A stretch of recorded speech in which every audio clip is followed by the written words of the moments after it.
Lu Yang walked along the streets of Yunjie County, the hometown he had left many years ago to seek the Tao. It was only with the remaining morsel of their inheritance, and the assistance from the neighborhood that he managed to scrape by. During the decade he spent in his small town, he had heard the storyteller narrate tales of immortals with swords ascending to the heavens, disastrous floods caused by river demons turning around from 500 li away, as well as accounts of Immortal Sect disciples exterminating demons and devils, upholding justice with their flying swords. It thus dawned upon Lu Yang that this was no longer the world he was familiar with nor any of the historic dynasties he had recollection of. This was a world where people could cultivate and individuals could amass immense power. Since he wanted to seek the Tao and master the immortal arts of longevity, the Wendao Sect was his first choice. There was one reason for selecting it.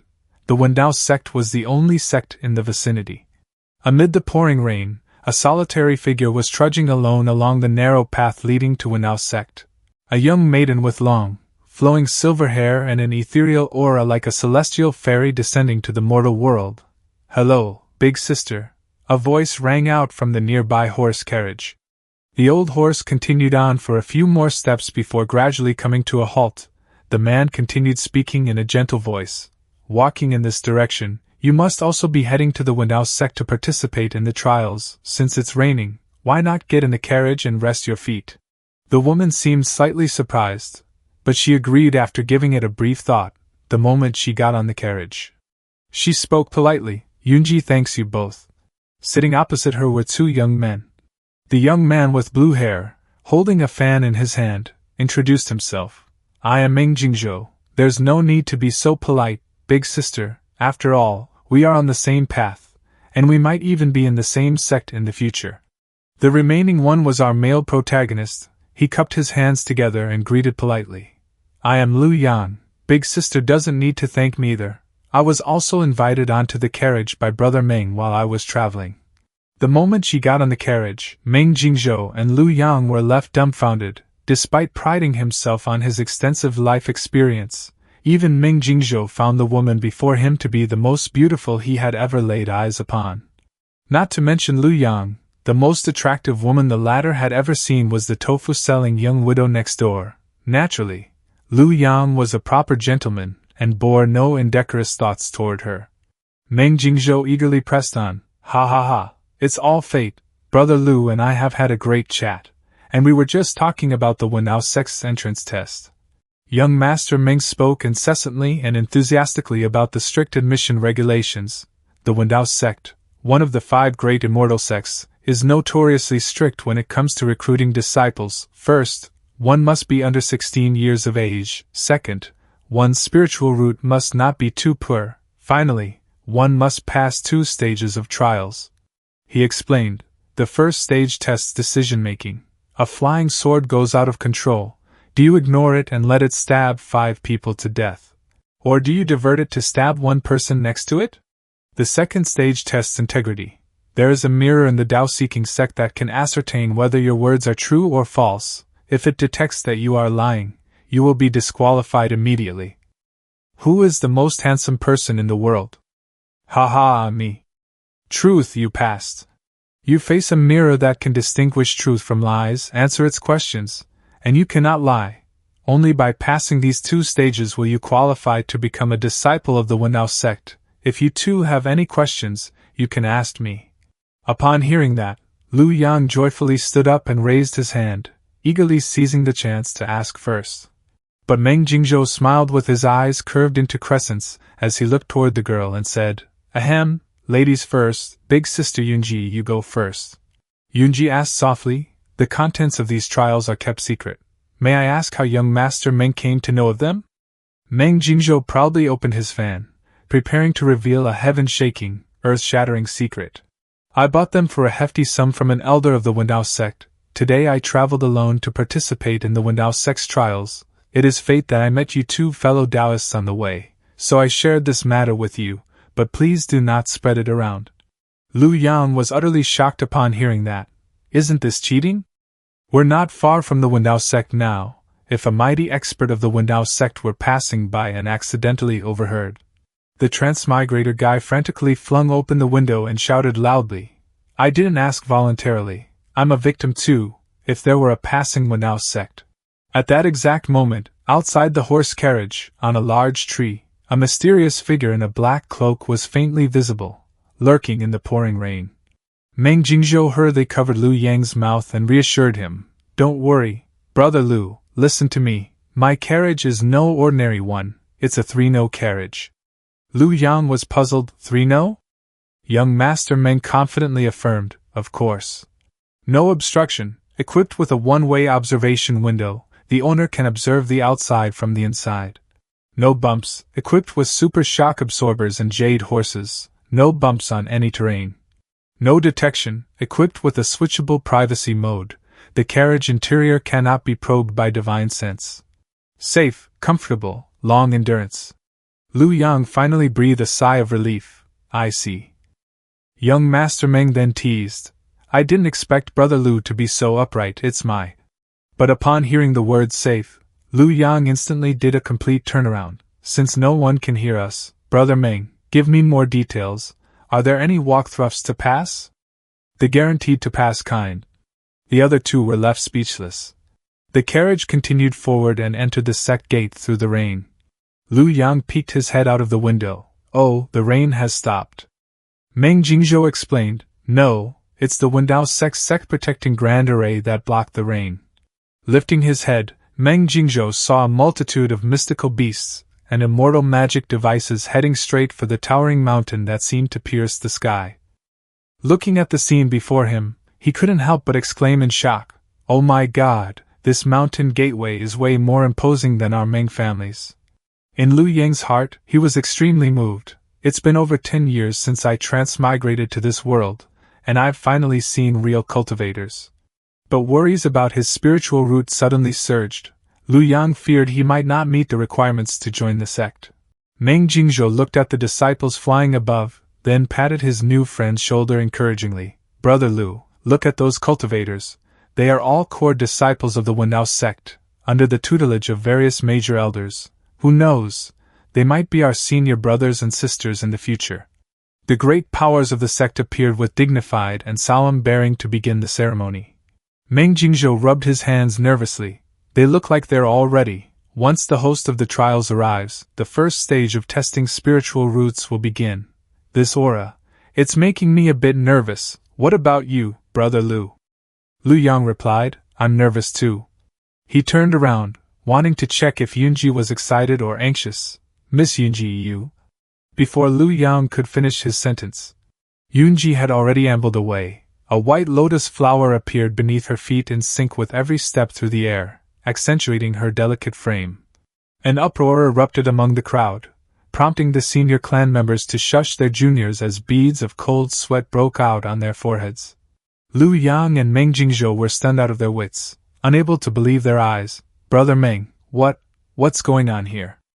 "I don't know." The suspended trail of white lotus flowers ended right in the middle of Dao-seeking sect's core disciples, who bowed deferentially at Yunji. Turning toward the crowd, Yunji's lips curved into a smile. "Thank you all for waiting. I am the eldest senior sister of the Wendao Sect, and the host of this trial. I declare, the trials officially begin." Yunji didn't forget to sneak a knowing smile at the gaping Lu Yang and Meng Jingzhou. "I am indeed here to participate in the Wendao Sect selection trials, but I never said I was a candidate. I'm an examiner." Lu Yang and Meng Jingzhou had only one thought remaining in their heads. "It's over. I can't believe that we actually discussed how to cheat in front of the examiner." Lu Yang nervously bit his finger and asked, "Brother Meng, Miss Yunji won't kick the two of us out, right?"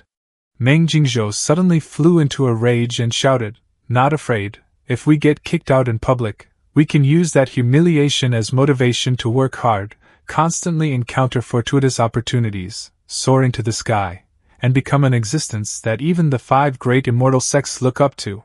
Is that how it's written in storybooks? The protagonist gets humiliated and falsely accused, loses face, and then the other side's whole family has to die. But it seems Miss Yunji doesn't even need to falsely accuse us." Makes sense, but I still want to try. What about you, Brother Lu?" Lu Yang made up his mind, his gaze becoming sharper. After all, this was the only chance in his life to truly step onto the path of cultivation. He looked at the immortals hovering in midair, pondered for a moment, then spoke. Since Miss Yunji hasn't said anything up to now, I'm going to try too. After all, this might be the only opportunity in my entire life. Then what are we waiting for? Let's line up, let's go. The spirit root is the first hurdle on the journey to immortality. If your spirit root is inadequate, you won't be able to go far in your cultivation, no matter how many resources are poured in. For the first round, everyone will line up to have their spirit root tested. Most who came to attend the Dao-seeking sect's examinations were already aware of their own spirit roots. Rarely were there people like Lu Yang who had come to try their luck just because it was close to home. A Wendao Sect disciple, Dai Bufan, was sitting right at the front. Living up to his extraordinary name, he practiced a unique cultivation technique. By sending his spirit energy into someone else's body, he could immediately determine their spirit root, cultivation techniques, and even where their weak points were. In combat, he was like a fish in water. Like a seasoned physician, all it took for Dai Bufan was to place 2 fingers on the other person's wrist to ascertain their spirit root. Metal, water, and fire tri-spiritual root? It's passable, you passed. 18 years old? You're over the age limit, go back. Water and wood dual spiritual root, you suffered heavy trauma at the age of 12, damaging your foundation, but you met an expert who cured you, passed. The candidate was astounded. You can figure all that out, just by feeling my pulse. After the candidate walked away, a disciple thronged to congratulate Dai Bufan. Senior brother Dai can see the cause and effect just by taking a pulse. It seems your cultivation has advanced, congratulations. Dai Bufan lightly remarked, oh, that expert was me. Before the disciple could say anything else, Dai Bufan was already waving his hand at the next candidate. The next was a small novice monk, and Dai Bufan recognized him at a glance. What is a young novice monk from the Xiankong Temple doing here? You still have the brand left by the abbot of Xiankong Temple in your body. Go back to your Xiankong Temple. Hearing this, Lu Yang asked, Xiankong Temple? I remember it's one of the 5 great immortal sects. Meng Jingzhou cheerfully explained. That's right, the Xiankong Temple has very few people. Even at its peak, it hasn't exceeded 10 people. Dai Bufan continued examining the next candidate, and exclaimed in surprise, huh? Honest poor man bloodline, this ancient barbarian bloodline, I haven't seen it in a long time. The burly young man grinned brightly upon hearing he had passed. Lu Yang and Meng Jingzhou were astonished, wondering if this tall fellow was really only 16 years old. Ancient barbarian bloodline was indeed a rare find. Dai Bufan began to grow bored, yawning as he called out, next, next. But the moment he touched the next candidate, his eyes widened in shock, his expression doing a complete 180. He shouted in extreme excitement, single, single. The booming voice drew everyone's attention. Single spiritual root. Meng Jingzhou was baffled, not understanding what was happening. Rage exploded within Meng Jingzhou. He slammed the table, veins bulging. Hey, how can there be a single spiritual root? I might be inexperienced, but don't try to trick me. An ethereal, fairy-like voice intervened. Junior brother Dai wasn't tricking you. You really do have a single spiritual root. That is its academic name. Yunji explained to Meng Jingzhou. It's just that in the cultivation world, everyone is more used to calling it by its common name, pure yang spiritual root. Dai Bufan added, pure yang spiritual root, a mutated single-element spiritual root. It is supremely resolute and supremely yang, the nemesis of ghosts and spirits. Maintain your pure yang body, and your cultivation will advance 1,000 miles a day. Break your pure yang body, and your cultivation will plummet 1,000 miles a day. You passed, go to the next testing area. Meng Jingzhou burst into tears. No wonder they didn't allow me near women. No wonder they started preparing for a second child after testing my spiritual root, so that's how it is. Per young master. Lu Yang quietly retorted from the back, Brother Meng's spiritual root, why does its common name sound more academic than its academic name? Because the first senior with a pure yang spiritual root called his own spiritual root the single spiritual root. With Yunji's unfathomable cultivation level, Lu Yang's soft murmur was no different from speaking right into her ear. Yunji paused, then continued. The cultivation world has a custom of respecting predecessors who are single. It was as if she thought that adding this one sentence would make it more convincing. It was now Liu Yang's turn. Dai Bufan's pupils constricted. Humph? Sword, innate sword. Liu Yang shouted, speak the common name. Dai Bufan quickly corrected, oh, sword spiritual root, unstoppable, the most fierce in offense. Liu Yang was fuming, sword, sword, sword my ass. Despite his annoyance at the name, he still received the notice. You passed, follow the guiding senior brother to the next testing area. Behind Dai Bufan was a bamboo forest, the venue for the second round. Meng Jingzhou eagerly asked Liu Yang. How did it go? What is your spirit root? It's alright. Even if your spiritual root is average, you're still my friend, Meng Jingzhou. Sword spirit root. What is this feeling of being both happy and disappointed? You can't stand seeing your brother suffer, but you also don't want to see him driving a Land Rover. I understand what you mean, but what is a Land Rover? Anyway, it's a good thing. A few hours went by again. Dai Bufan continued to eliminate the people whose spirit root did not meet the requirements, while those who passed moved on to the second round. Overhearing some of the discussions from the people behind, it appeared that there were a few more candidates with special constitutions. Before they could ask around, however, Yunji once again stood before everyone and casually commented. The second round will begin now. A mysterious space unfolded, obscuring everyone's vision. The candidates began stepping into the hazy mist to undergo the test.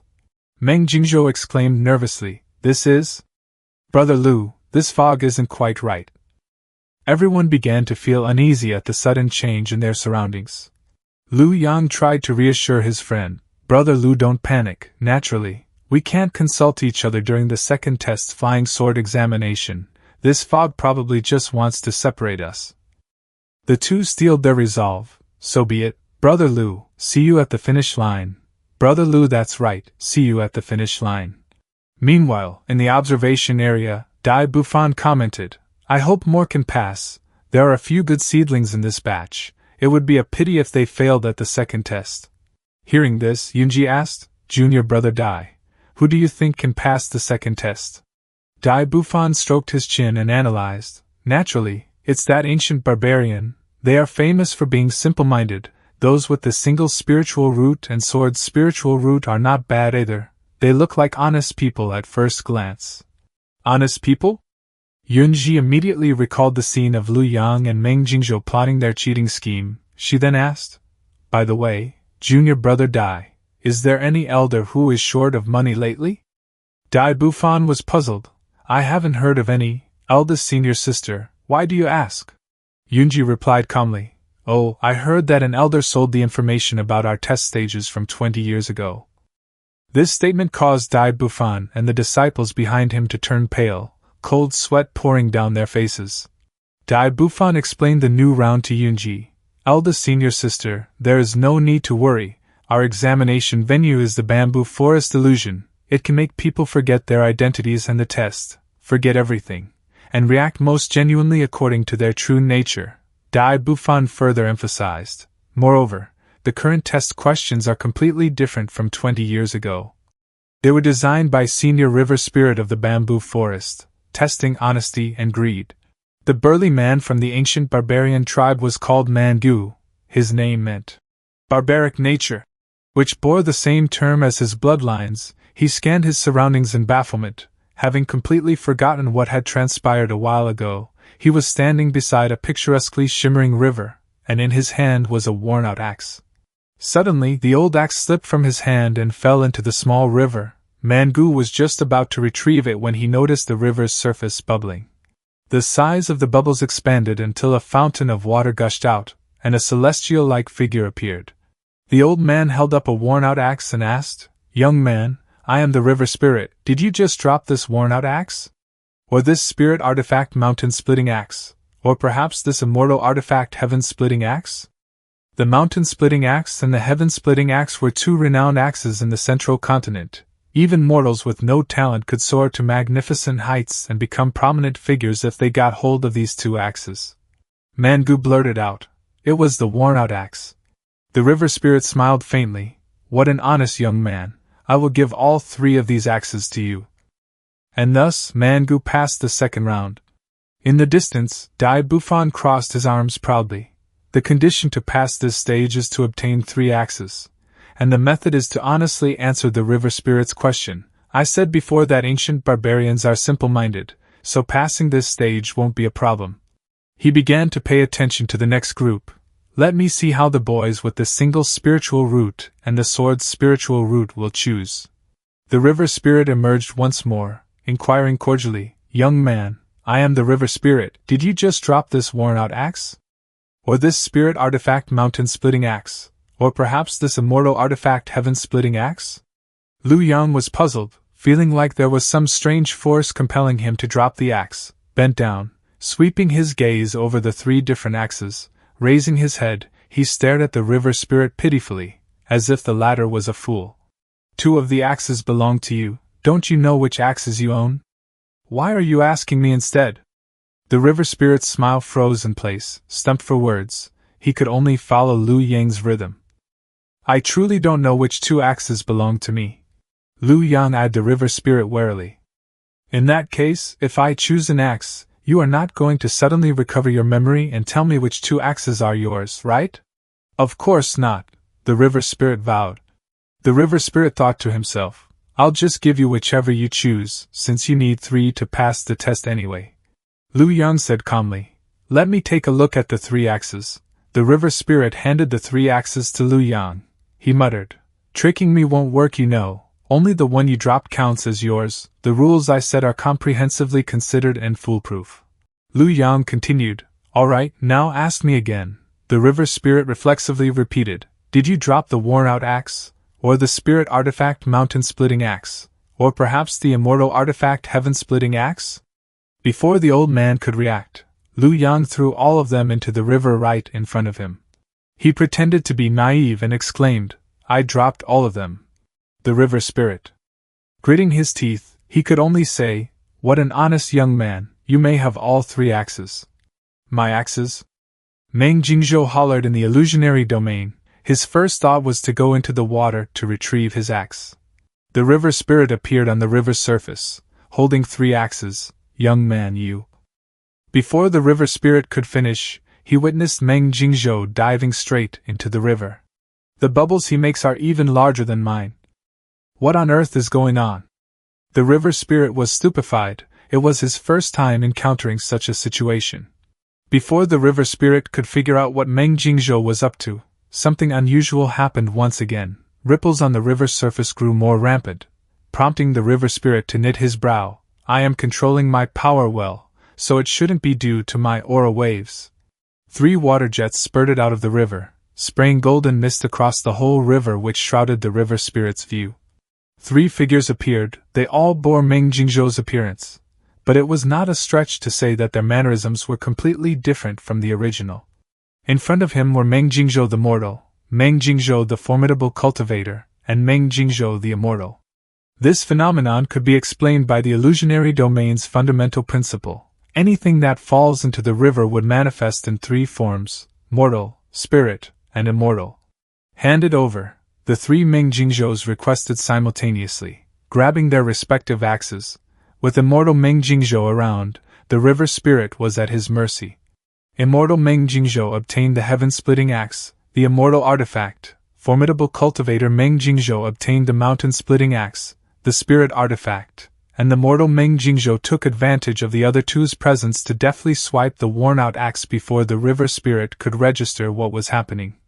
With all 3 axes in hand, the illusionary domain shattered, and Meng Jingzhou successfully passed the second round. He happily boasted that he had passed this round, then asked Lu Yang how it went.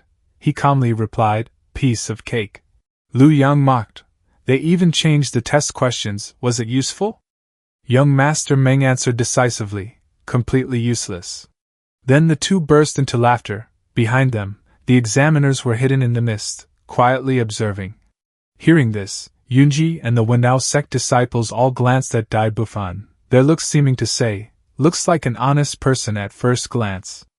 He could only laugh awkwardly. Ha ha, I misjudged. Suddenly, a piercing sound echoed across the sky. Just then, the real river spirit appeared with a golden and a silver axe in his hands, belligerently marching toward Lu Yang and Meng Jingzhou.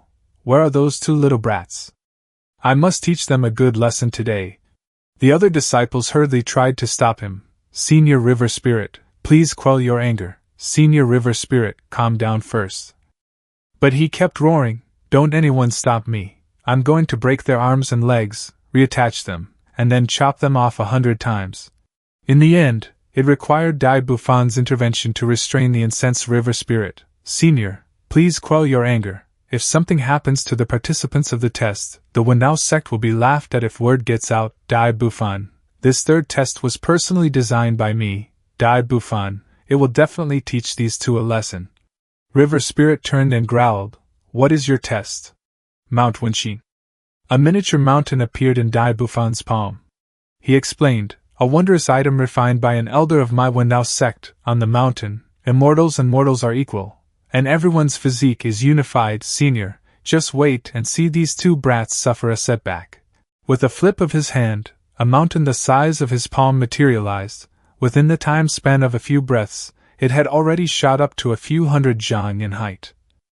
1 zhang converts to about 3.33 meter. Dense with lush and verdant trees, it was no different from an actual mountain. On one side of the mountain was a long staircase leading to the summit. Dai Bufan declared loudly, what you need to do is climb Mount Wenxin. The higher you climb, the firmer your will is. There is no time limit for the test. If you can use Dharma treasures and props, their use is not restricted either. As long as you can climb to the 50th step, you will have passed this final test. Everyone exchanged glances with one another before finally turning to the strongest person in the group. Mangu, I'll go first. Conscious of everyone's eyes on him, he proceeded to take the lead without hesitation. 1 step, 2 steps, 3 steps, 10 steps. Mangu didn't break a single sweat for the first 10 steps. However, from the 11th step, the pressure gradually intensified. It was as if there was a rock on his back. The higher he climbed, the heavier it became. But I can still handle it. Let's keep going. Mangu gasped a few mouthfuls of air and steadied his breathing before heading toward the 20th step. The candidates behind began to stir. He stopped already. Someone voiced their concern. The examiner just said that the firmer the will, the higher one climbs, and this ancient barbarian is famously single-minded. He is already like this before reaching the 30th step. Won't it be even more difficult for us? A red-haired candidate nudged him and mocked. What, are you scared? If you're scared before even getting on the mountain, then I think there's no need to climb this mountain anymore. You might as well stay at the bottom of the mountain and watch me catch up from behind and surpass that barbarian. You! The remaining candidates also began cheering. He's right, just climb, surpass that barbarian. And so the group charged forward together. That's right, hesitating at the bottom of the mountain won't do. Let's all go up together. Surpass him, surpass him. Meng Jingzhou turned to Lu Yang. Brother Lu, it seems there is no technique to this stage. I have a heart-calming mantra that can calm the mind. I'll teach it to you right now. He casually refused. No need for now. I want to do an experiment. An experiment? The people nearby, upon hearing the word experiment, turned to look curiously with puzzled expressions. What is that boy with the sword's spiritual root doing, going up and down the mountain and steps? Don't tell me he's going to pull some stunt again? Observing from above, Dai Bufan snorted confidently. My Mount Wenxin has no loopholes for him to exploit. If he doesn't climb up step by step with his feet firmly planted on the ground, he will definitely not pass this stage. The whole mountain has the same effect. Not walking on the steps won't work either. Meanwhile, Meng Jingzhou began practicing the heart-calming mantra. His heartbeat slowed, and his mind gradually became extremely peaceful and detached. So peaceful that he fell asleep, just looking at the drool on his face. You could tell he was dreaming about something very pleasant. The heart-calming mantra allowed him to enter a state of Zen meditation. His mind was thoroughly serene without a single distracting thought. He felt as if he had become one with nature, his entire body comfortable and carefree. But just as he was enjoying the dream, a punch flew straight into the sun in his imagination. Lu Yang shouted, "Wake the hell up! Meng Jingzhou woke up with a pitiful face and one cheek swollen. He asked indignantly, "Brother Lu, why did you hit me?" Lu Yang irritably pointed up the mountain. "Look up the mountain. They've climbed that high already?" "Of course, I finished my experiments, drew the blueprints, and even waited for you for 2 shurchen." Lu Yang stopped him to prepare for a bolder plan. "Do you have a sharp artifact that can cut down trees?" "I actually do. It can be precisely controlled by intent, and cuts through iron like mud. My family gave it to me for self-defense. What are you going to use it for?"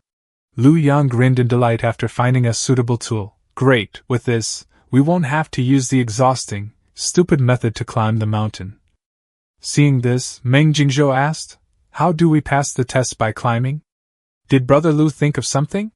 He confidently replied, "Of course, I have seen through the true meaning of this test. What this stage actually tests is wisdom." Meng Jingzhou was confused after hearing this and asked again, "Wisdom? Why do you say so, Brother Lu?" He continued, "Climbing a mountain to test one's Dao heart is a common entrance test in storybooks. Cultivation techniques and artifacts are ineffective. One can only rely on willpower and the heart that seeks the Dao. You could say it's practical, classic, and traditional." Lu Yang pulled down a blue cloth and began explaining. "I naturally have a basis for this." The key points that Lu Yang summarized from the rules announced by Dai Bufan. There is no time limit for the test. If you can use your artifacts and items, their use is not restricted either. As long as you can climb to the 50th step, you pass this test. He emphasized that senior brother actually started hinting at us from the moment he set the test. See? He hinted multiple times that as long as we can do it, the method is not restricted. Meng Jingzhou listened intently, but his thoughts trailed elsewhere. From afar, Yunji was still quietly observing everything. She turned to ask her junior brother, "You actually designed such an ingenious trick into the test?" Dai Bufan broke into a cold sweat, awkwardly trying to explain.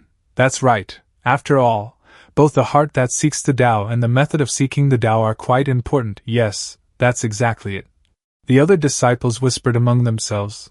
"Method of seeking the Tao, my foot." Senior brother Dai definitely just wanted to show off Mount Wenxin and ended up saying too much. Indeed, old Dai just loves showing off that artifact. Only eldest senior sister doesn't know and actually believes him. Hearing this, Dai Bufan's face darkened with anger, while the surrounding disciples immediately turned away, whistling and pretending not to notice to avoid getting dragged into trouble.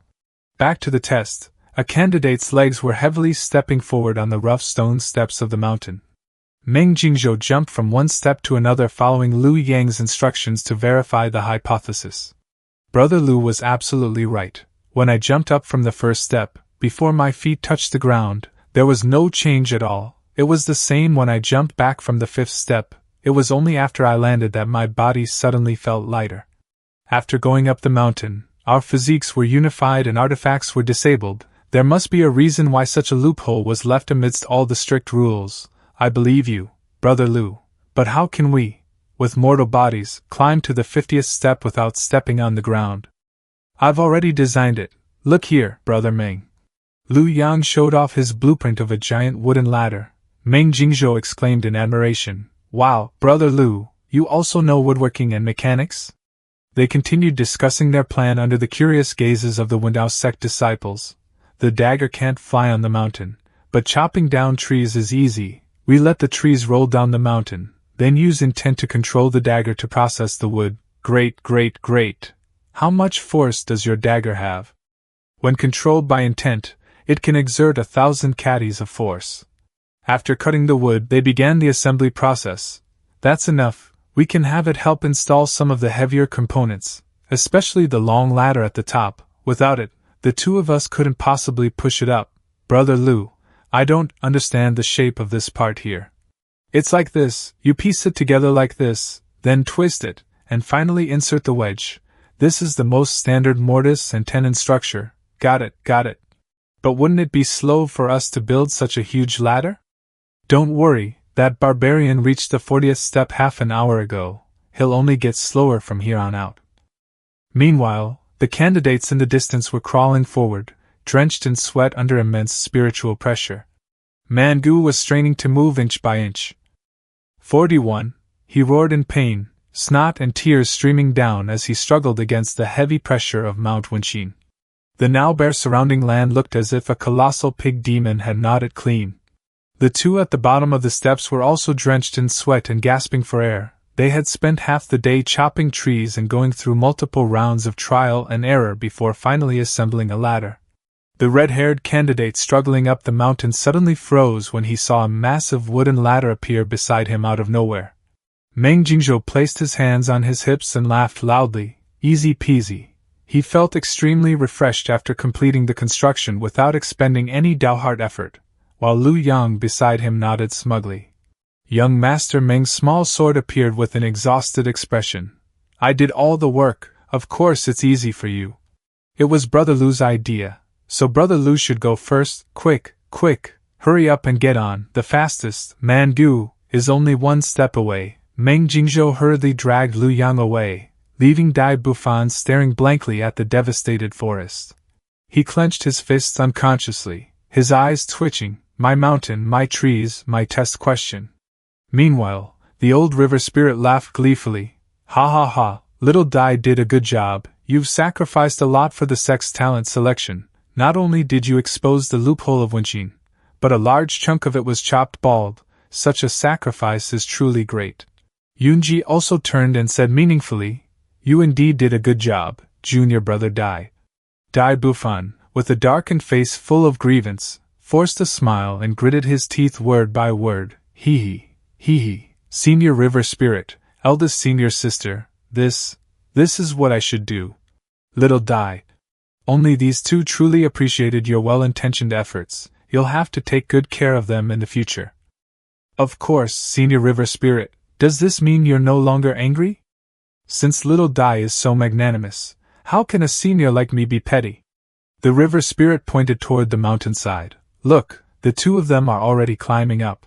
Meng Jingzhou scratched his head, staring blankly at Lu Yang climbing the ladder.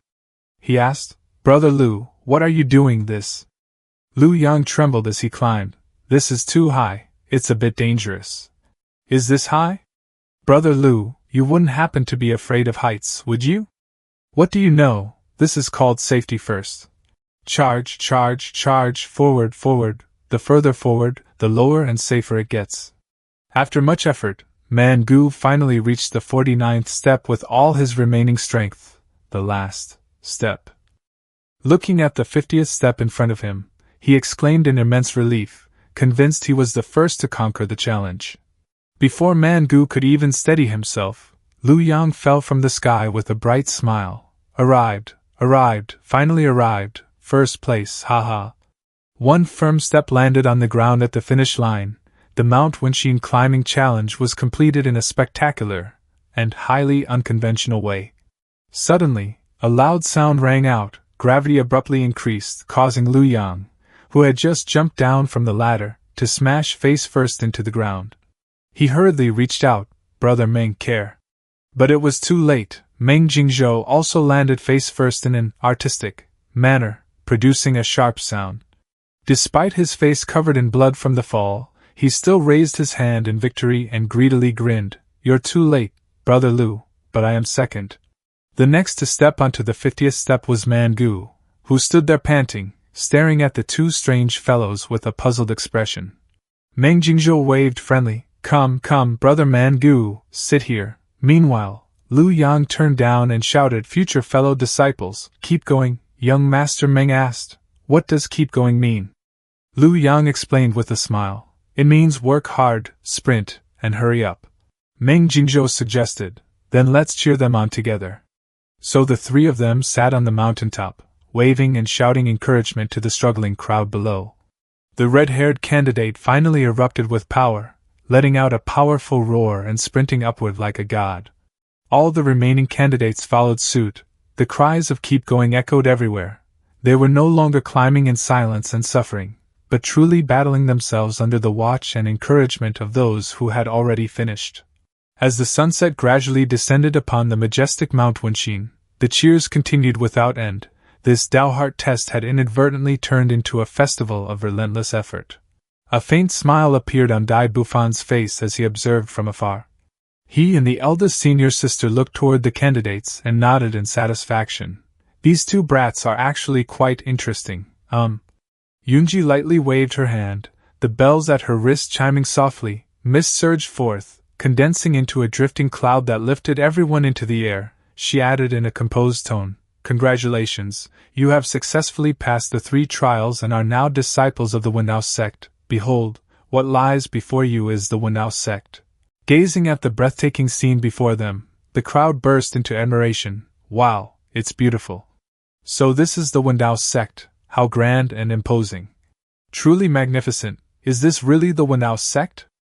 Incredible. From now on I'll pursue the immortal Tao here. Brother Lu, look, it truly deserves its reputation as one of the 5 great immortal sects." Brother Lu, seated upon the cloud, watching the ground recede further and further, Lu Yang swallowed hard, his heart nearly leaping out of his chest. "This can't be real, this can't be real. I'm standing on the ground right now, I'm standing on the ground." Meng Jingzhou stared at the scene before him, utterly speechless. Without hesitation, he stepped forward, grabbed his friend, and said, "Look, Brother Lu." The moment Lu Yang opened his eyes and glanced downward, he shrieked and clung tightly to Meng Jingzhou. Refusing to give up, Meng Jingzhou pried his eyes open with his hand and shouted, "Look!" When Lu Yang finally saw clearly, he was completely stunned by the sight before him.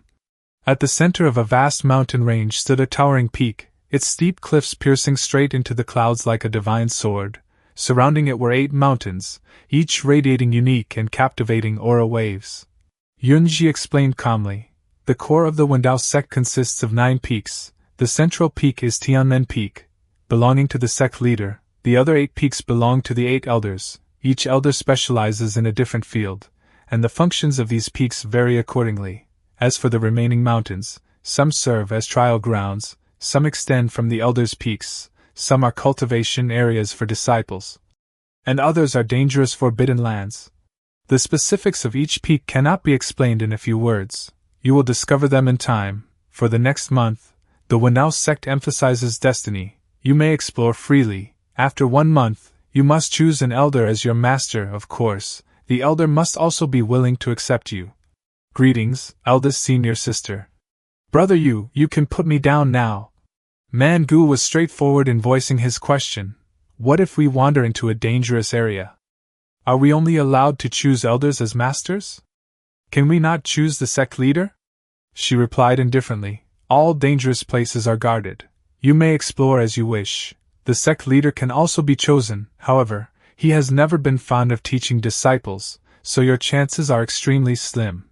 Despite Yunji's words, many still longed to choose the sect leader. Within the discussion hall atop Tianmen Peak, a smooth water mirror hovered in midair, enchanted with special techniques. It allowed viewing from any angle. It had just displayed the entire process of the 3 trials. 8 figures watched intently, some nodding, others shaking their heads, offering praise or criticism, their opinions sharply divided regarding the candidates. At the height of their debate, they nearly came to blows. "This kid Mangu is quite good, his bloodline is pure, and his temperament simple. He is well suited to inherit my legacy.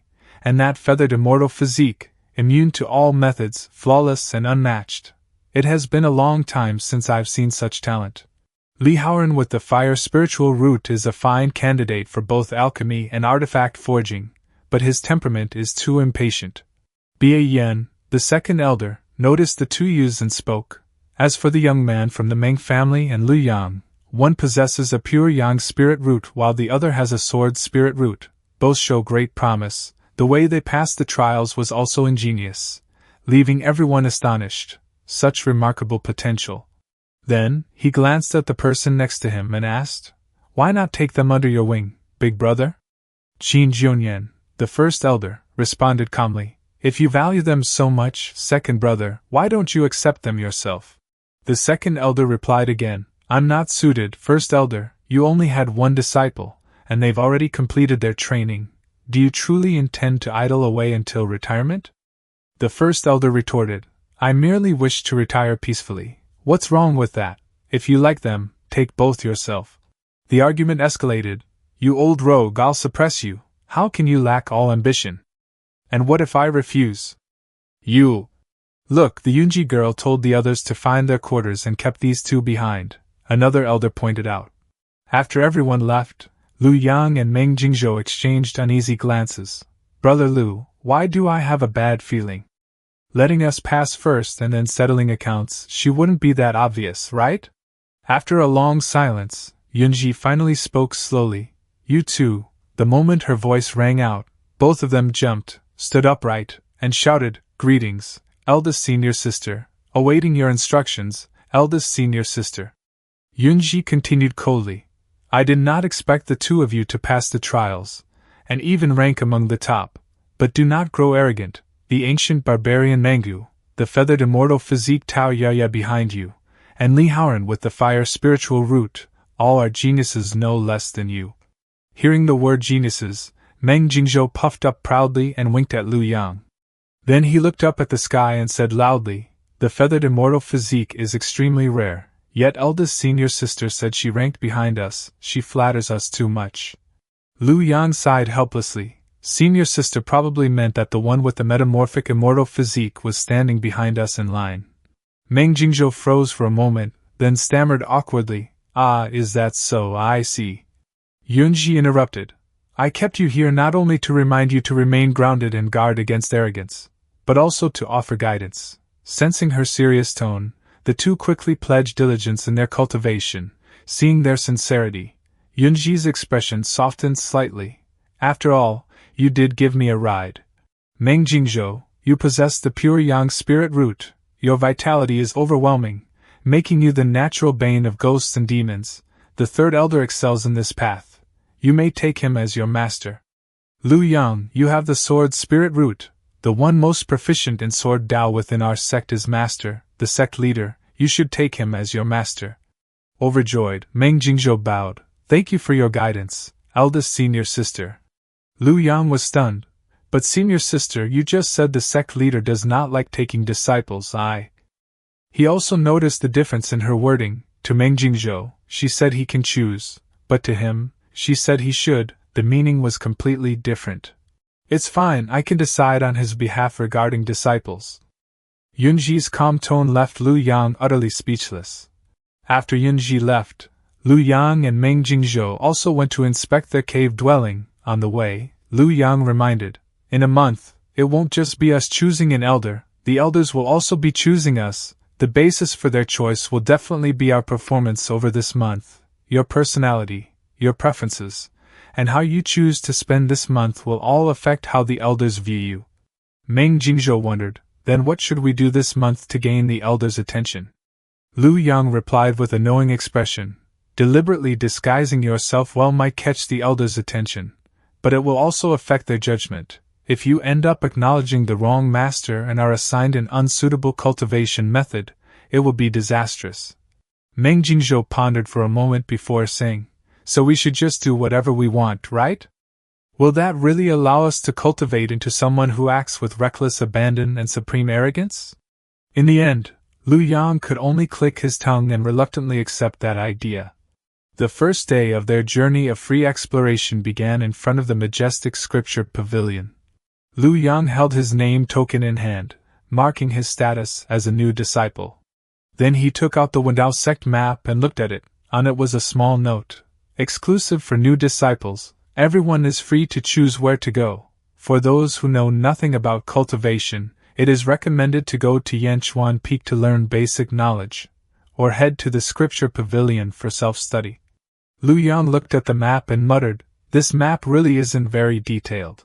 He decided to head inside, secretly proud of his smart choice to improve his knowledge. The interior space was overwhelming, filled with massive bookshelves towering to the ceiling, occupying every inch of space. A senior male disciple at the scripture library's entrance asked Lu Yang, newcomer? He cupped his hands respectfully and replied, yes, greetings, senior brother. The senior explained the rules. First, your current clearance only allows you to read on the first floor. Second, you can currently only check out one book. Third, you must take care of the books. If they get dirty or damaged, you will have to pay the original price as compensation. Lu Yang nodded. I've got it memorized. The senior male disciple said no more and let Lu Yang enter. The assortment of books was impressive and comprehensive. It encompassed a range of selections that included folk arts such as introductions to Xianxing, 2, comedy and books for cultivators, such as secret manuals of cultivation techniques and insights into qi training and foundation establishment. His hand touched a copy of Jade Maiden Heart Sutra on a high shelf. He marveled at the vastness of the first floor, where all kinds of knowledge from the mortal world to cultivation were gathered. Suddenly, his gaze was drawn to something tucked away within the bookshelf. Looking at the mysterious book, he wondered, why is there a book dropped in the gap here? Unable to resist his curiosity, he reached out and pulled it from its hiding place. He blew forcefully to scatter the thick layer of dust covering the book. The dust filled the air, making Lu Yang cough repeatedly, yet his hand still gripped the book tightly. But the moment he saw the title clearly, his eyes widened in shock. Dragon and Phoenix Transformation. What an imposing title, Lu Yang exclaimed. I don't even have to look at its contents to feel its imposing aura. For a moment, something came over him. He felt as if he could hear the cries of the dragon and phoenix. Their hazy figures appeared before his eyes, seeming very lifelike. Following that, the figures disappeared as if exiting a stage. He was startled and lightly slapped his face to check if he was still conscious. Lu Yang thought, was that a hallucination just now? No, it shouldn't be. Could it be that, like a novel's protagonist, I've encountered some great opportunity? Lu Yang was still skeptical yet slightly excited as he flipped to the first page. Just then, the unexpectedly sharp paper cut his finger, and a few drops of blood stained the page. Suddenly, the old book emitted golden rays of light. It seemed like something was about to break free from within. Lu Yang's heart pounded wildly. This entire process had been completely beyond his expectation and control. He didn't know if it was a blessing or a curse. He even felt as if a powerful presence was observing him, and he subconsciously didn't dare to move. He thought, the feeling is getting stronger, which means that the powerful presence is coming closer. At long last, the powerful presence stood behind Lu Yang, staring at him silently and mysteriously, frightening him until cold sweat broke out. That powerful presence finally spoke. Yes, Lu Yang shuddered. You dirted the book. Lu Yang turned back, finally discovering the identity of the powerful presence. It was the senior male disciple from the scripture library's entrance. His brows were furrowed as he stared at the bloodstains on the book, slightly displeased. I received a golden light notification that you dirted a book. Lu Yang was delighted. Senior brother, this book is truly magical. Did you see it? Magical my ass. The senior male disciple bluntly dismissed Lu Yang's imagination. The senior explained, the golden light is caused by the scripture pavilion's array, used to mark dirted books. Let me see what book it is, you'll have to pay the original price. But when he opened the book to check its actual contents, even the senior male disciple froze for a few seconds. The senior male disciple flipped through the book, his expression shifting from confusion to shock. How can this be? This is actually that legendary forbidden book. I thought these kinds of books were all cleared out and destroyed. Who hid it here? Lu Yang asked curiously, Senior brother, what kind of book is this exactly? The senior male disciple's expression turned serious as he pondered. Should I share such secret matters with this newcomer junior brother? He ultimately chose to tell the truth. This book records the mating process of dragons and phoenixes. Because it was too detailed, it received a joint complaint from the Dragon Clan and Phoenix Clan, causing it to become a forbidden book. Lu Yang picked his nose and said casually, Isn't that just bizarre erotica? The senior male disciple shouted angrily, Shut up. He quickly put on a pitiful expression, signaling an apology to seek forgiveness. Just then, he suddenly remembered something and asked nervously, Right, senior brother, that dragon and phoenix transformation should. How much is the compensation? Seeing as I'm a first-time offender, and a newcomer, give me a discount. The senior male disciple glanced at the book, then at Lu Yang, his eyes twitching. What dragon and phoenix transformation? Our Wendao Sect is an orthodox and righteous sect. How could we possibly have such a forbidden book? Don't be mistaken. misremembering the name and claiming you've seen the dragon and phoenix transformation will anger the dragon and phoenix clans. Sensing the tension, Lu Yang quickly changed the subject. Alright, senior brother, I came to look for a book introducing this world. Unfortunately, I searched for a long time but didn't find anything. Could senior brother point me in the right direction? He tried to appear as sincere as possible to calm the senior's anger. The senior male disciple coldly turned away but still gave directions.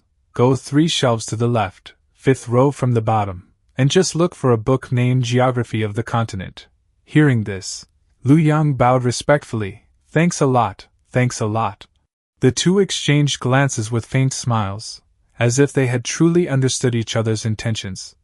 The matter of the forbidden book was nothing more than a fleeting distraction. Lu Yang had never lost sight of his true purpose for entering the scripture library. After searching for what seemed like an endless stretch of time, he at last uncovered the volume he had been seeking, Geography of the Continent, a text detailing the central continent. Lu Yang rubbed his palms together in excitement and eagerly began to read. In this world dwell humans, demons, monsters, and countless other beings. The central continent serves as the gathering ground of the human race, and its greatest authority is the Great Xia dynasty, the sole ruling nation. It governs the fate of humanity and embodies their rightful lineage. He pondered silently. If that is so, then my home also falls under the dominion of the Great Xia dynasty, even though it lies near the Wendao Sect. Lu Yang pressed on. To the east stretches a boundless sea scattered with islands. From time to time, ancient creatures such as the colossal Kuan fish, the mighty pink bird, and the faceless Hundun beast are said to appear. To the west lies the golden Buddhist kingdom, a land of infinite pure land realms and temples as numerous as grains of sand. To the south sprawls the demon region, ruled by the dragon tribe and phoenix tribe. The demon race is savage and bloodthirsty, locked in constant strife with the Great Xia dynasty. Some demons even infiltrate the dynasty itself, posing a hidden danger to humanity. To the north lies the extreme north, where ice never melts, vegetation cannot grow, humans are scarce, and other beings are seldom seen. Only the most formidable races can survive there. Humans and cultivators dominate the central continent. Some cultivators choose to enter official service within the court, while the majority either establish their own sects or join existing ones. Countless sects are scattered across the land, with the 5 great immortal sects standing at the pinnacle, among them the Wendao Sect, acknowledged as leaders of the righteous path. As Lu Yang continued reading, he analyzed quietly. Among the 5 great immortal sects, there must exist mighty figures at the tribulation transcendent stage. Cultivators of the demonic path are ruthless and bloodthirsty, posing an even greater threat than the demon race itself. Evil demons are inherently devoid of compassion. Encountering one means immediate retreat. Cultivators trade using high, mid, and low-grade spirit stones, while mortals rely on gold, silver, and copper as currency. Absorbed in these fascinating insights, he felt himself drifting within an ocean of knowledge. Only as evening approached did hunger strike him, reminding him that he had gone an entire day without eating. Wandering among the towering bookshelves, he saw no one in sight and raised his voice to call out. Senior brother, senior brother? Where is everyone? Are they off work? The senior female disciple who had been guarding the entrance earlier was gone. In her place stood another senior female disciple. The senior female disciple flushed slightly and lowered her head. Is there something you require, junior brother? Lu Yang spoke politely. Sorry to trouble you, senior sister. I'm a new disciple who arrived yesterday, and I'm still unfamiliar with the Wendao Sect. I would like to ask something. Holding up the map, he asked. The map only shows a cafeteria at 100 Forges Peak. Are there no dining places on the other peaks? Avoiding his gaze, she kept her head lowered and murmured softly. So you're a new junior brother. You'd best not go to the cafeteria at 100 Forges Peak, junior brother. Lu Yang was puzzled. Why is that? Is there something wrong with the dining hall? The senior female disciple explained timidly. 100 Forges Peak is where artifacts are forged. The cooks in that cafeteria are all master artifact refiners, highly skilled in controlling flames. It's just that what they create. No, the steamed buns they make can pierce through mountains. Torrential rain, pear blossom rice. What kind of weapon is yours? Head, your baguette is too weak. Imagining himself going there to eat as though entering a battlefield of life and death, he could not help but shiver.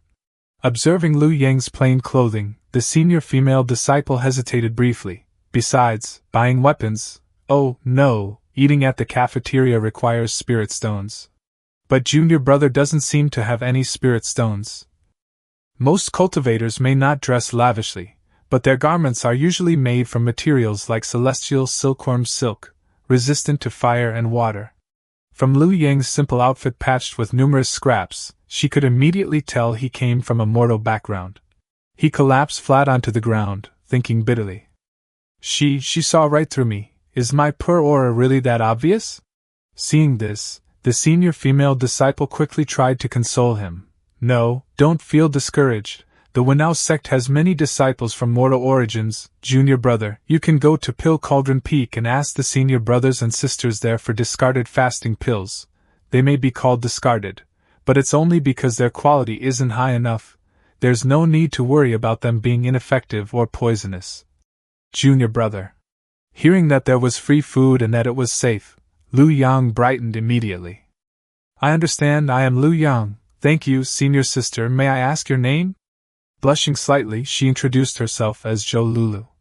Without delay, Lu Yang made his way to Pill Cauldron Peak, a mountain blessed with tranquil scenery and a humble thatched hut. The moment he arrived, a thick, potent medicinal fragrance rushed into his nostrils, prompting him to exclaim, "Ah, such a rich scent of medicine! As expected of Pill Cauldron Peak, even the air is sweet and fragrant. It must come from pill refining. Inhaling more should only bring benefits." Lu Yang could not resist taking several deep breaths. His body felt light, as if he were on the verge of transformation and ascension. While he was indulging in the aroma, a figure suddenly came sprinting toward him from afar, shouting frantically. That person cried out in alarm. "Junior brother, don't inhale it." Lu Yang looked around in confusion, unable to grasp the situation. He even calmly pointed at himself and wondered. Me? Is he talking to me? Seeing that Lu Yang had taken even more breaths, the man grew even more frantic. Quickly use the turtle breathing technique. If you don't know it, cover your nose immediately. I failed while refining pills, and this is poisonous gas leaking out. Breathe. Unfortunately, Lu Yang misunderstood again and drew in yet another deep breath. The poisonous fumes continued to spread. The man lunged forward desperately, but it was already too late. Lu Yang could no longer hear anything after that. What kind of place is this? Even the air is toxic, he murmured as he staggered to his feet. The world spun around him, and soon darkness engulfed his vision as he collapsed. When Lu Yang regained consciousness, a large face filled his vision, startling him fully awake. The person chuckled awkwardly. "Junior brother Lu, you're awake?" Glancing at the room filled with pill furnaces and books, Lu Yang asked where he was, while the man continued apologizing profusely. The senior brother introduced himself cheerfully. "My name is Wu Ming. I got distracted pondering a problem while refining pills, lost control, and ended up producing poison. But don't worry, although I make mistakes often, I haven't poisoned anyone to death yet." "Many thanks."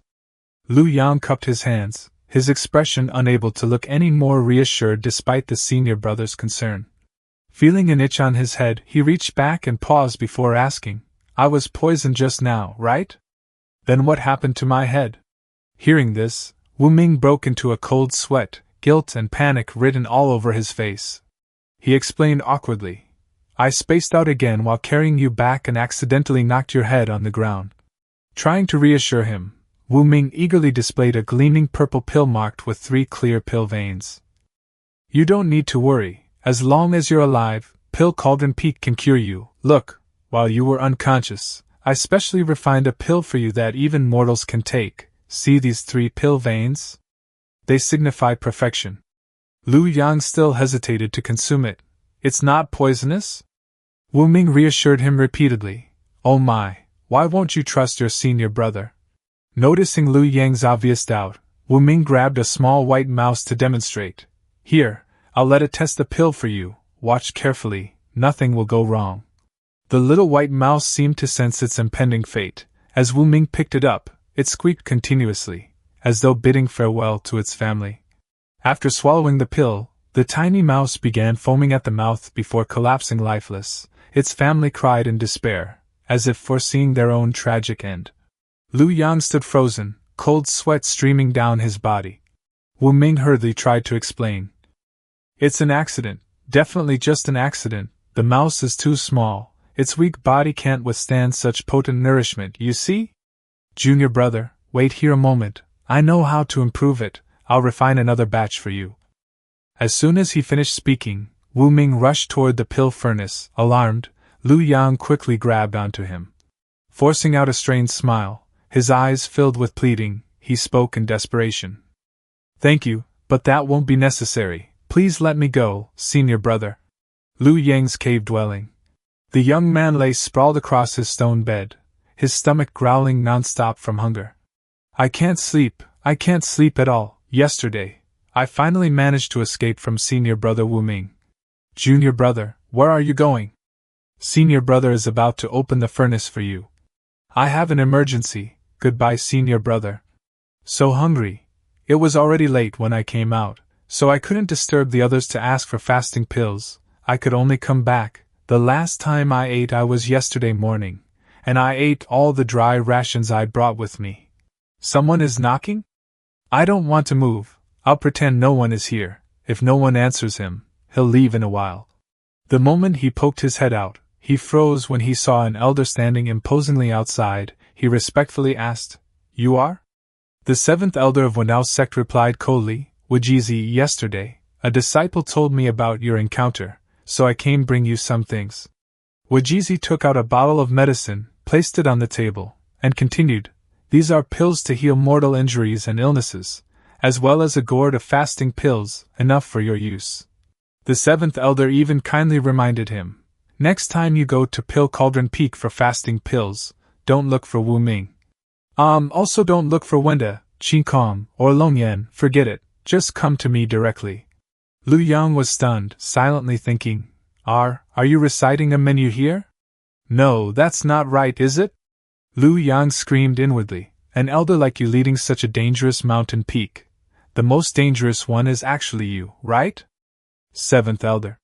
Wajizi flicked his sleeve and left, calling back over his shoulder, Take the healing pills first, I'm leaving, no need to see me off.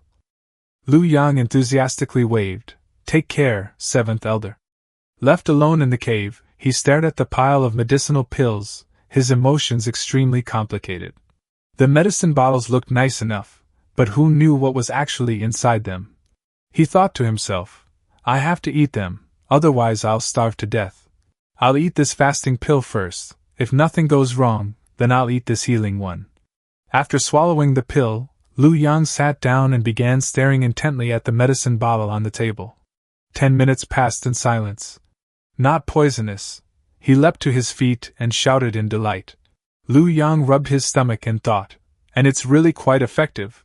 I'm not hungry anymore. It even leaves a lingering fragrance in the mouth. I just don't know if the nutrition is balanced, and whether long-term consumption will lead to malnutrition. But since I have so many fasting pills, I'll focus on reading in the scripture pavilion and attending lectures at Yanchuan Peak this month. After all, my biggest problem right now is that I know almost nothing about this world. 1 month later, at the summit of Tianmen Peak, Lu Yang sat upright in Xiantian Hall, respectfully waiting for his master to arrive. The hall was desolate and silent, spotless without even a trace of dust. Wisps of incense smoke curled upward, calming the heart. Lu Yang noticed 3 plaques enshrined in the hall. The Taoist Xiantian, 120,000 years ago, the founder of the Wendao Sect. Heavenly Venerable Guiyuan, 100,000 years ago, the person who developed the sect from a small faction into a great one. Dao Lord Hahai, 50,000 years ago, the person who brought the declining sect back to its peak. He knew all 3 of them. They held extraordinary significance within Wendao Sect. Lost in thought, he nearly jumped when eldest senior sister's voice suddenly called out. Lu Yang had waited half the day without seeing anyone besides Yunji, so he asked, Eldest senior sister, where is our master? Yunji replied coldly, Master is currently in secluded cultivation. I will accept a disciple on behalf of Master, and guide your cultivation. Before formally cultivating, I will first introduce our lineage. With a flick of her hand, 3 portraits slowly descended before Lu Yang. She began explaining, "This is a portrait of Master. Master has very few rules. As long as you don't cause widespread outrage, he won't interfere. This is your second senior brother, this is your third senior sister." 3 sticks of spirit incense suddenly appeared before Lu Yang, handed to him by Yunji. "This is message incense, it can transmit the thoughts in your heart outwards. By lighting the message incense and bowing to Master, you are considered accepted as a disciple. Begin." This. Looking at the entire scene, Lu Yang felt something was deeply off. Why did becoming a disciple feel more like attending a funeral? Though full of doubts, he still lit the incense, and smoke gradually spread throughout the room. Lu Yang bowed respectfully. "Master above, please accept a bow from your disciple." "Senior brother, senior sister, your junior brother pays his respects." Afterward, he reverently inserted the incense sticks into the burner, following the ritual exactly. After the initiation ceremony was complete, Lu Yang hesitantly asked, "Eldest senior sister, although it might be a bit disrespectful to ask, but Master is definitely still alive, right?" Lu Yang feared Yunji might grimly inform him that he had stumbled upon some top-secret knowledge of the sect leader's death, and would need to be silenced. Meanwhile, Yunji seemed bewildered by his question. "Of course he is alive." After completing the ritual, the 2 stepped out into the courtyard. Yunji said coldly, "All right, let us formally begin cultivating. This is my first time teaching a disciple, and it is your first time being a disciple, so let the 2 of us just make do with each other." "Make do?" Hearing those 2 words, Lu Yang immediately broke out in cold sweat, feeling absolutely no sense of reassurance. Then Yunji waved her hand, pulled out a massive pile of items, and tossed them directly at Lu Yang. "You don't need to worry too much, I have made ample preparations." Flustered, he caught armfuls of pill bottles: White Bone Pill, 9 Revolutions Samsara Pill, 7-level Pagoda Pill. Lu Yang cried out in panic, "These are all life-saving pills, how exactly are we going to cultivate?" Yunji replied briefly, "Simple. Sword cultivators emphasize sword intent and arm strength. Then we will practice arm strength first." With a casual wave of her hand, Yunji tore through space and pulled out 2 enormous vats of water from her storage space. Hearing the heavy thud as the vats slammed onto the ground, Lu Yang's heart skipped a beat as an ominous feeling surged through him. Yunji stepped onto the edges of both vats as though standing on flat ground. With one hand, she effortlessly lifted the upper vat, her bearing incomparably domineering and majestic. Lu Yang stood below, utterly speechless, unable to believe his eyes. Yunji said coldly, "Watch closely," then she casually tossed the vat high into the air. She caught the falling vat with perfect precision and overwhelming force. "Have you learned it? Practicing to this level is enough." Holding the vat in one hand, she turned her gaze toward her new junior disciple. "Give it a try." The moment she finished speaking, she hurled the vat directly at Lu Yang. A dull explosive sound rang out as the vat crashed heavily onto the ground, spiderweb cracks spreading beneath his feet. Lu Yang stared at the massive vat before him and swallowed hard. He cautiously pushed it with his hands, but the vat remained completely motionless. Refusing to admit defeat, Lu Yang braced himself and poured all his strength into his arms. He took a deep breath, tightly gripping the edge of the vat as his face twisted from the strain. Lu Yang roared, desperately trying to lift it off the ground, but his strength utterly failed him. In the end, he collapsed onto the ground, gasping heavily, "I can't do it anymore, I'm burnt out, this vat weighs at least 200 jin, I struggle to even lift it." Yunji merely looked at him calmly, as if none of this was surprising. She casually drew a talisman and slapped it directly onto the vat's surface. "Try again," she ordered, apparently having adjusted the vat's weight to a more manageable level. Lu Yang gritted his teeth, every muscle in his body straining to its limit as sweat poured down his face. This time, with the talisman's assistance, he finally managed to lift the vat, though his legs still trembled violently. But after only a few seconds, Lu Yang lost balance and crashed back to the ground along with the heavy vat. Yunji stood nearby and reminded him, "This weight is exactly your limit, Don't open your mouth to speak and let out the air. Pay attention to your breathing, keep it steady, and don't hold your breath to force the lift. Then she casually added, today, lift it for a day first to see the results. It will supervise you. Lu Yang stared in shock. One day? While Lu Yang was still reeling in disbelief, something suddenly emerged from the spatial rift nearby. A bizarrely shaped wooden puppet stepped out, looking extremely terrifying. Sitting on the ground, Lu Yang felt chills run down his spine as he stared at the strange creature that looked neither fully human nor machine. The wooden puppet approached and spoke in a dry mechanical voice. Please begin the vat lifting practice. No slacking or trickery allowed. Seeing how overly enthusiastic the puppet was, Lu Yang clicked his tongue. You don't need to urge me about this. Since I've decided to cultivate, I naturally won't slack off. He tightly gripped the edge of the vat, preparing himself for a true day of cultivation. Lu Yang strained as he lifted the vat, muscles taut and sweat pouring endlessly from his body.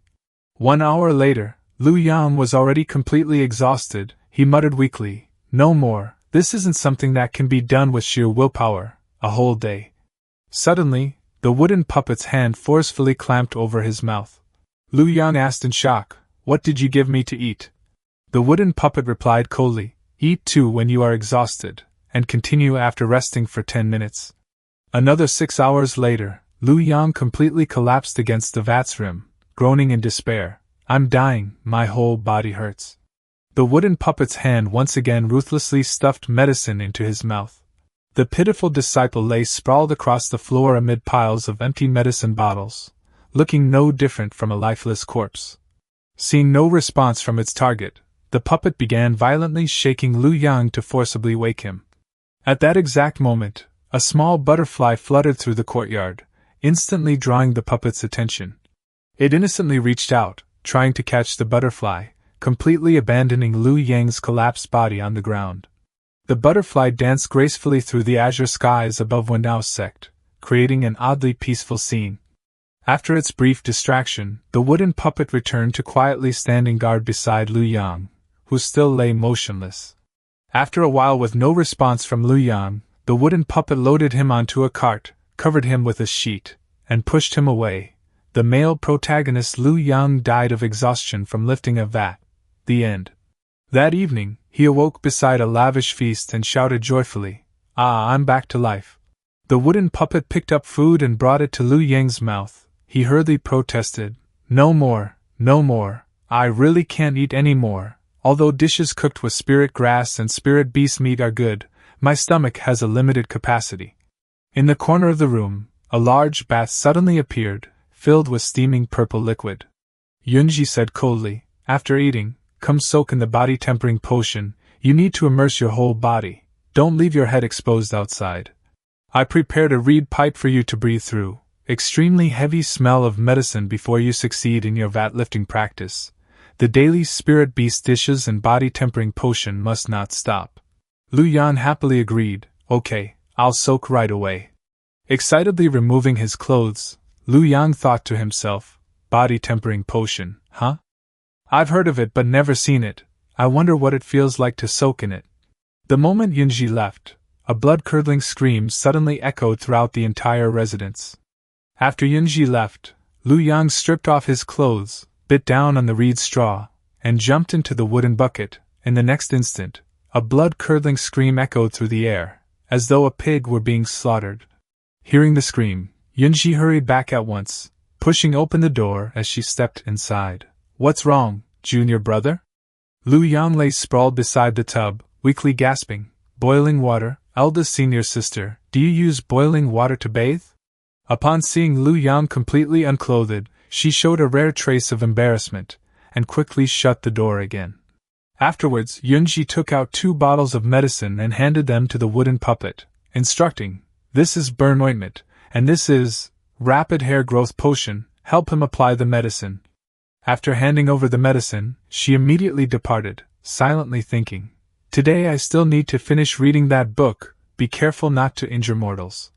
She had barely taken a few steps when Lu Yang's scream rang out once more, be gentle, ah, it hurts, it hurts, it hurts. Yunji thought to herself, I should also read through 100 rules to be careful of when interacting with ordinary people. Body tempering in progress, self-produced and self-consumed. Time passed, and through brutally enforced training, spirit beast meat, and specially formulated medicinal baths, Lu Yang finally evolved from an ordinary mortal into an outstanding street performer with scorched, peeling skin and remarkable vat handling skills. 3 water vats, each weighing 200 pounds, were tossed around like sandbags by Lu Yang, tracing graceful arcs through the air. Lu Yang could even balance atop the rims of the vats, spinning in circles while performing the bagua steps as though walking on level ground. Even when the vats were laid sideways and rolling beneath him, he remained perfectly stable. He even had enough spare energy to juggle 3 additional vats simultaneously. This skill alone would undoubtedly earn roaring applause on any street corner. While training, Lu Yang sank into thought. Meng Jingzhou came by recently and told me that nearly everyone from our batch has already successfully drawn qi into their bodies. But after all this time, I'm still here tempering my body, playing with vats. After thinking this, he sighed deeply.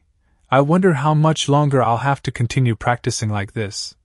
Just as discouragement began creeping in, Yunji suddenly appeared, startling him. She spoke. Your body tempering progress is slightly faster than I anticipated. It's time for the next stage. Despite rarely showing herself, Yunji had in fact been monitoring Lu Yang's progress the entire time. Lu Yang set the vats down and asked excitedly, Eldest senior sister, you're here, can I draw qi into my body now? He silently awaited her answer, scarcely daring to exhale.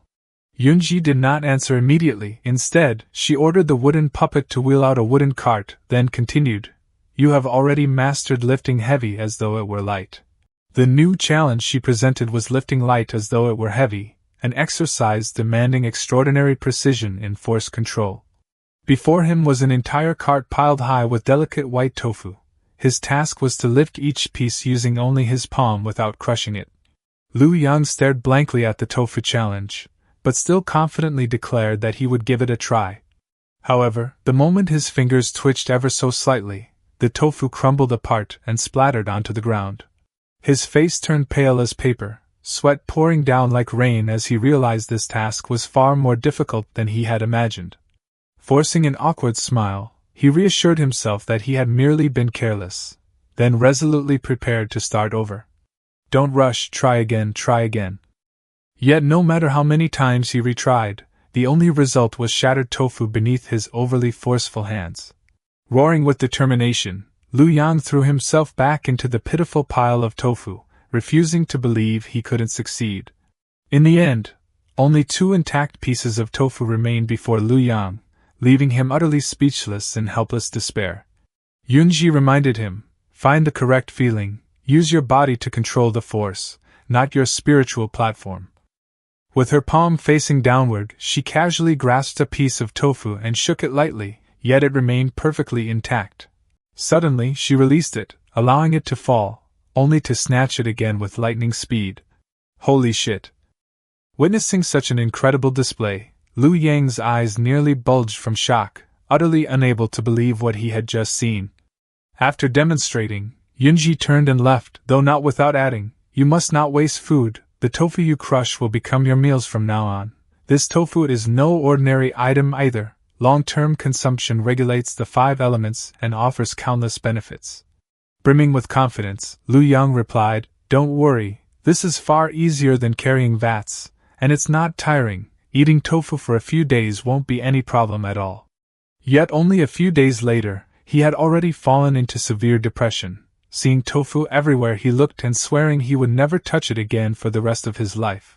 But with the instincts of a highly experienced supervisor, the wooden puppet suddenly loomed behind him, murderous intent blazing in its eyes, before applying the right palm rule directly to Lu Yang's cheek and sending him spinning several times.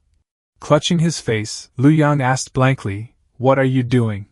The wooden puppet coldly replied, You're cross-eyed, and you didn't respond when I called you. It's time to eat. Today's dishes are pan-fried tofu, stir-fried tofu, deep-fried tofu, braised tofu, cold-tossed tofu, jellied tofu, tofu soup, tofu meatballs.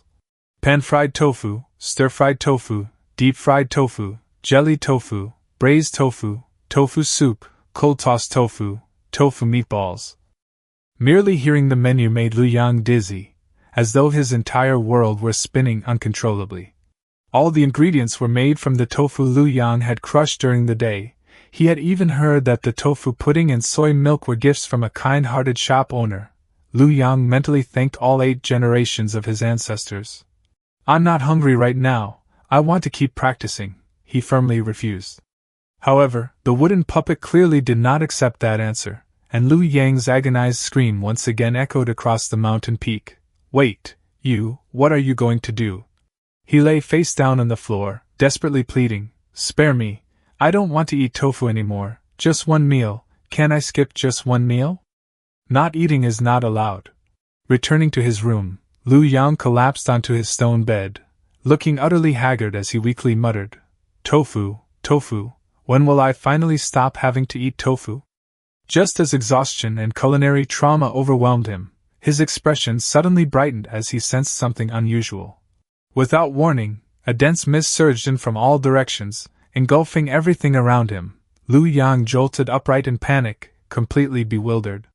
He found himself standing within a vast, mystical white void and wondered, "Where has this brought me? Is this still the Wendao Sect?" A deep, ancient voice echoed, "Young man, this is a temporary space constructed by this seat, no one can detect it."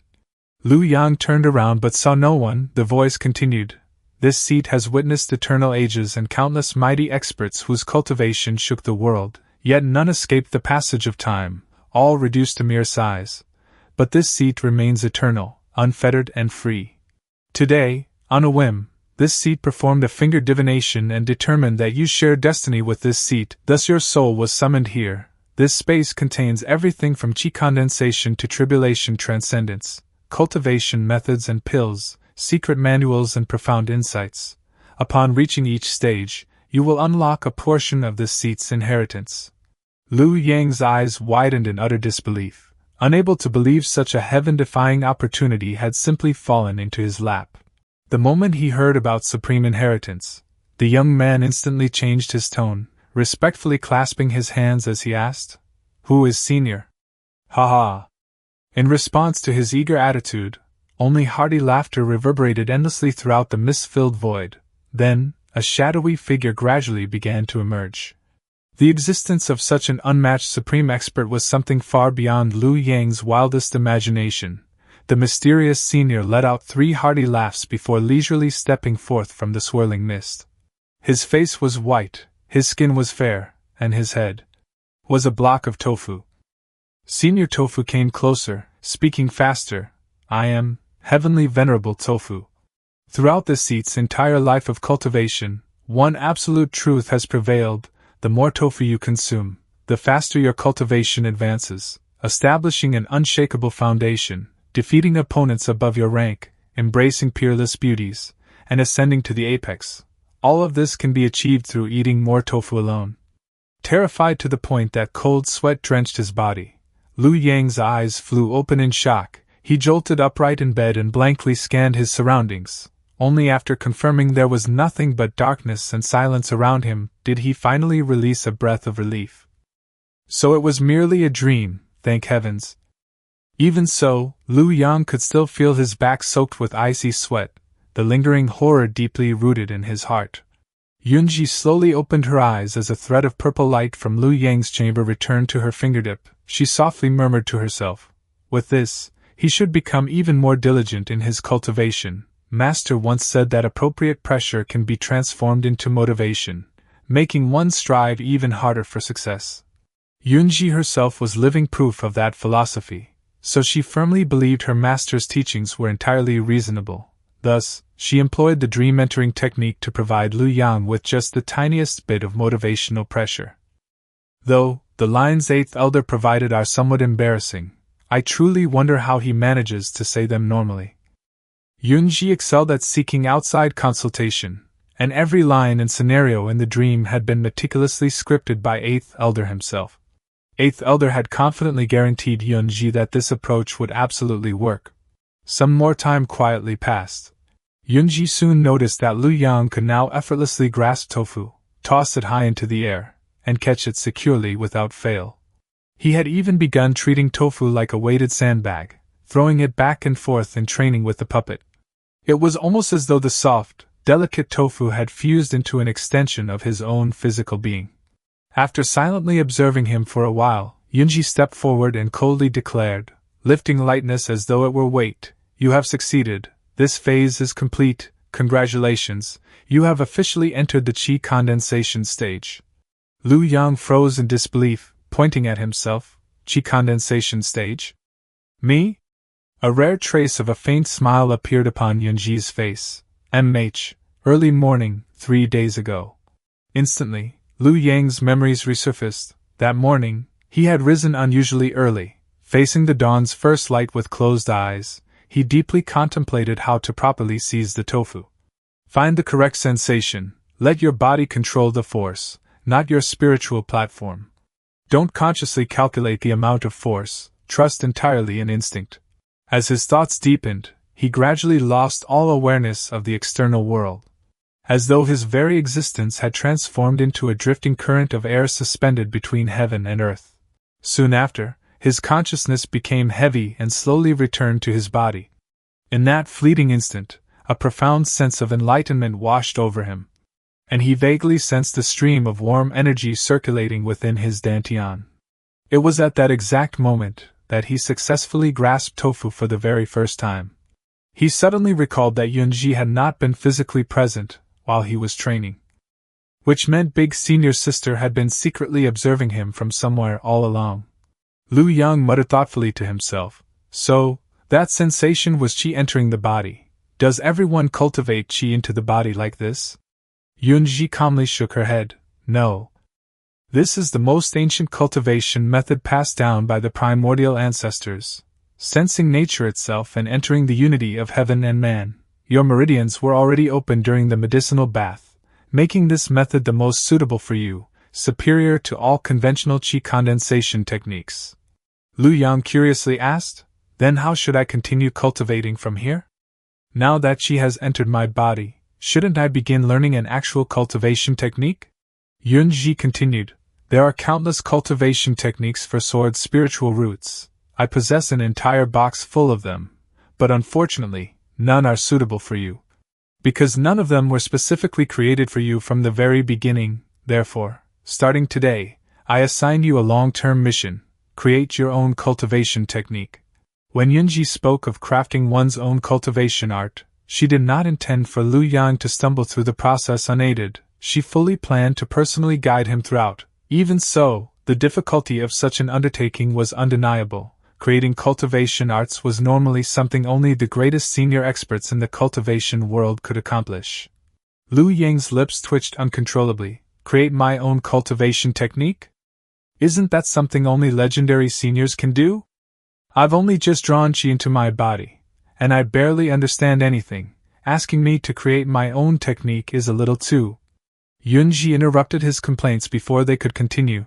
Creating cultivation techniques isn't nearly as difficult as you imagine. Back then, in order to handle complete sect missions, I created quite a few cultivation arts myself, then simply claimed they were discovered within ancient heavenly grotto ruins. Unfortunately, eventually every known ruin and heavenly grotto had already been used as my excuse, leaving me with no plausible origin stories for additional techniques, and thus, I was exposed. Lu Yang blinked in astonishment. "How did that ever happen?" Yunji replied with complete calm. "Because according to my own reports, I had already explored every single ruin and heavenly grotto in existence. There were no more locations left for fabrication, see? Creating cultivation arts truly isn't difficult." Yunji's explanation was delivered with such flawless logic that it sounded oddly convincing. Lu Yang opened his mouth, inwardly wanting to protest. "Eldest senior sister, can what you're saying actually be trusted? I'm an honest person, please don't deceive me. Your innate talent is monstrous beyond comparison. When you do this, it's called creating cultivation arts. If I do it, it would simply be inventing random nonsense." What exactly is that expression on your face?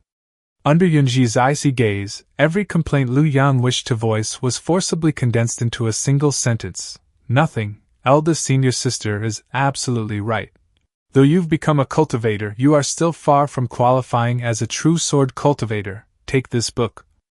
Yunji handed him an enormous ancient tome crafted from the hide of some unknown demonic beast. It was ancient, heavy, and thick beyond measure. Elite knowledge assistant. The moment Liu Yang opened it, a violent wave of baleful aura assaulted him directly. Countless demonic beasts seemed to leap from its pages, and faint roars echoed ominously in his ears. Liu Yang pondered inwardly. According to the records in the scripture pavilion, ancient sword cultivators often comprehended their first sword intent through life and death struggles against demonic beasts. Eldest senior sister's meaning is crystal clear. She wants me to use this tome to comprehend my own sword intent. Liu Yang nodded solemnly. I understand everything now. Yunji glanced at him with slight confusion, uncertain what exactly he believed he understood. Regardless, she casually waved her hand, prompting the puppet to push forward yet another cart overflowing with tofu. It's good that you understand. Next, your focus must be precision. Properly wield this green peak sword. Your next stage of cultivation is to use the sword tip to carve tofu into the exact forms of the demonic beasts recorded within this book. Huh? Tofu again? Could it be that last night's dream was not merely a nightmare, but some prophetic omen foretelling my future Taoist title? Tofu Heavenly Sovereign?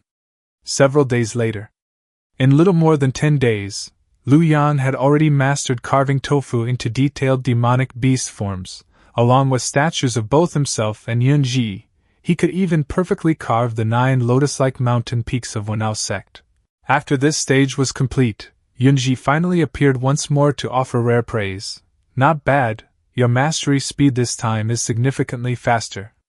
After all, if I don't escape tofu soon, I'm genuinely going to die. Then, Yunji produced a single tiny white sesame seed. Sword cultivators must also sharpen their eyesight. This is one white sesame seed. I will crush all this tofu into pieces and scatter this sesame seed among it. Your task is to locate that single seed in the shortest possible time. The instant the sesame seed vanished into the broken tofu, it completely disappeared from sight. Liu Yang stood frozen, mouth agape, utterly stunned by the sheer absurdity of this training. Just as Yunji calmly prepared to toss in yet another sesame seed, Liu Yang lunged forward at maximum speed, physically shielding the tofu cart with his own body. The sesame seed Yunji flicked shot directly into Liu Yang's abdomen with terrifying force, instantly blasting him backward as he coughed up fresh blood. Liu Yang crashed heavily onto his knees and desperately pleaded, "Eldest senior sister, let's please change the training method." Yunji looked down at him with her usual serene, unwavering expression. Oh, okay. From that day onward, Liu Yang's life became unexpectedly fulfilling and packed to the brim. Liu Yang's daily routine. Every dawn, he would sit alone atop the mountain peak, quietly meditating beneath the first rays of morning sunlight. Later in the mornings, he devoted himself completely to tempering and refining his swordsmanship. By noon, he would casually find a sturdy tree branch and take a short nap upon it. Once afternoon arrived, his spirit would surge with energy as he sparred against the puppet, and inevitably got beaten senseless. After finishing dinner, he would sit beneath the candlelight and complete every assignment Yunji had left for him. In the blink of an eye, an entire year passed, and Liu Yang's cultivation steadily advanced. Look, isn't that the sect leader's 4th disciple, Liu Yang, the one with the sword's spirit root? Inside the great mission hall, Liu Yang stood out so prominently that wherever he went, people couldn't help but praise him as a rare and gifted young cultivator. Not only had Liu Yang claimed first place during the entrance examinations, but he also possessed a sword spirit root, provoked both the famously easygoing river spirit and Dai Bufan, became the sect leader's direct disciple, and even received Yunji's personal instruction. With all of those factors combined, he had long become the most eye-catching figure among the newer disciples. Even Tao Yeye's heaven-defying beauty could not completely overshadow his fame. Liu Yang? Big senior sister's personal disciple? Damn, it's really him. I heard he's only been in the sect for a year, and a few days ago he already stepped into the foundation establishment stage. Already foundation establishment?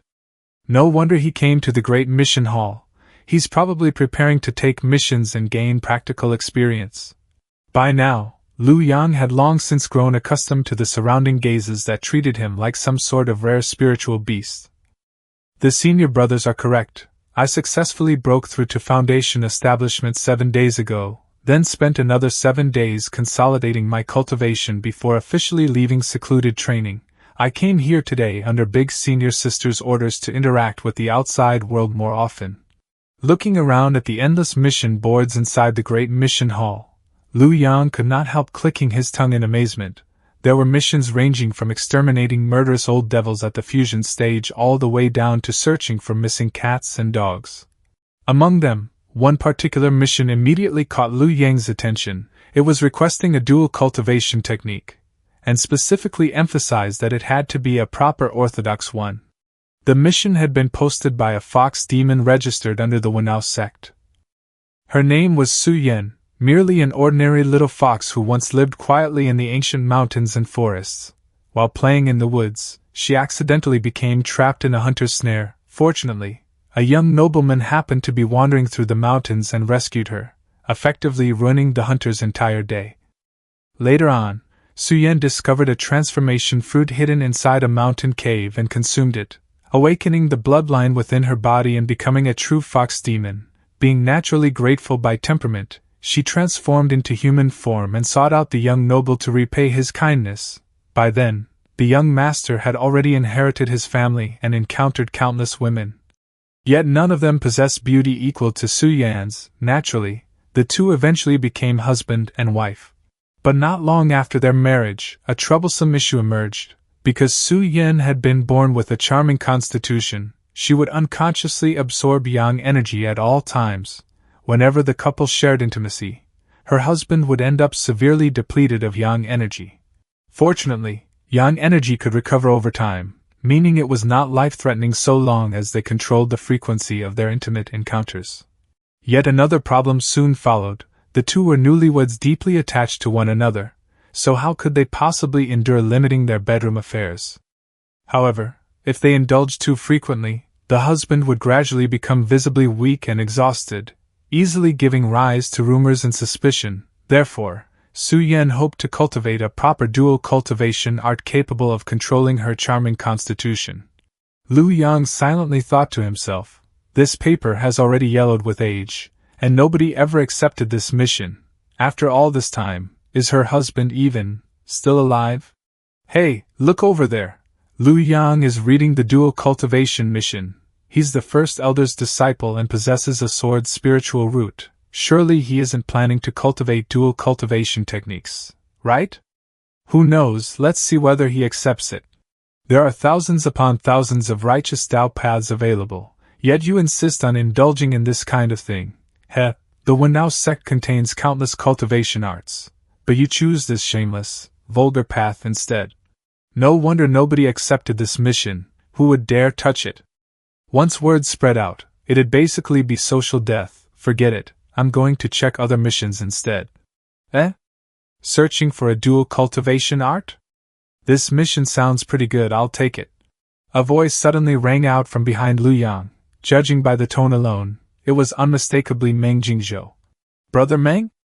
How does he dare to accept that kind of mission?" "Brother Lu, I recognized you the moment I heard your voice. Brother Lu, you've reached Foundation Establishment 2? Finally stepped into Foundation Establishment." Meng Jingzhou spoke with great enthusiasm. Breaking through to Foundation Establishment is definitely worth celebrating. "Brother Lu, my master said that before our generation entered the sect, the weakest people in the Wendao Sect were already at the Golden Core stage, so there aren't many missions in this hall suitable for Foundation Establishment cultivators. Brother Lu, hurry and pick one before all the good missions get taken away." "Alright, thanks for the reminder, Brother Meng. After we finish our missions, let's go eat something good together, my treat." "Okay. That's right, he has a pure yang spiritual root. Even if he obtained a dual cultivation technique, he wouldn't even be able to use it, so nobody can really criticize him." After Meng Jingzhou departed, Lu Yang continued examining the missions plastered across the walls, quietly reading through their descriptions. Traces of demonic sacrificial rituals have surfaced in the northern region, recommended for cultivators at Golden Core stage or above. Missing spiritual pet, a two-winged fierce tiger with mid-nascent soul cultivation. Numerous signs around Mount still suggest the existence of an undiscovered heavenly grotto, recommended for cultivators at late nascent soul stage or higher, just as expected. There really aren't any suitable missions for Foundation establishment cultivators. A nearby senior brother also noticed the mission Lu Yang had been staring at and couldn't help laughing softly. Every single time I see this long-term mission, I immediately think of eldest senior sister's glorious achievements. Long-term mission, collecting cultivation techniques not yet recorded within the Wendao Sect, with rewards distributed according to the quality and value of the techniques submitted. Note: Big Senior Sister Yinji, please refrain from accepting this mission. The scripture library has already specially established a dedicated Yinji section. You may directly place all cultivation techniques you create there instead. Another disciple chimed in from the side. Back then, Big Senior Sister would casually write down cultivation arts she personally invented, then claim they had been discovered within ancient cave ruins. Not long after her lies were exposed, someone actually survived countless dangers and reached the deepest part of one of those ancient cave ruins. They even successfully retrieved the authentic cultivation manual. But after bringing it back for comparison, they discovered that in almost every aspect, it was actually inferior to the version eldest senior sister had casually fabricated. Ugh, that's seriously blinding. More than that, every single cultivation technique eldest senior sister fabricated ended up stronger than the genuine versions recovered from Heavenly Grotto ruins. After comparing numerous manuals, the sect elders collectively fell silent for several straight days. Eldest senior sister's talent is truly unparalleled throughout history, practically unmatched beneath the heavens. With the sect master currently in secluded cultivation, having eldest senior sister temporarily manage the sect's affairs is completely reasonable. There's even another rumor going around, saying that eldest senior sister forcibly seized authority, imprisoned the sect master, and even keeps the 8 great elders under her control. Some people even claim they heard miserable whimpering sounds coming from Tianmen Peak at night, saying it was the sect master crying from inside a dungeon cell. I've never heard any crying from Tianmen Peak before, forget it, better keep looking at missions.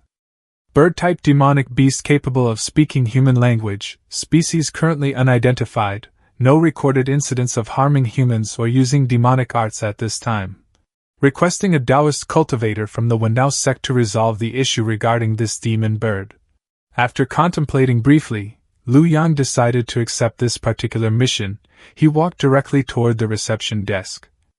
Senior brother, I would like to accept the mission involving the bird-type demon beast. I would also like to accept the mission regarding the bird-type demon beast.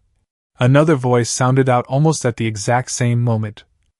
It belonged to a young girl dressed in a light pink gown. Her skin was fair and delicate, her beauty resembling blooming peach blossoms beneath spring rain. Junior sister Tao Yaya? What a coincidence.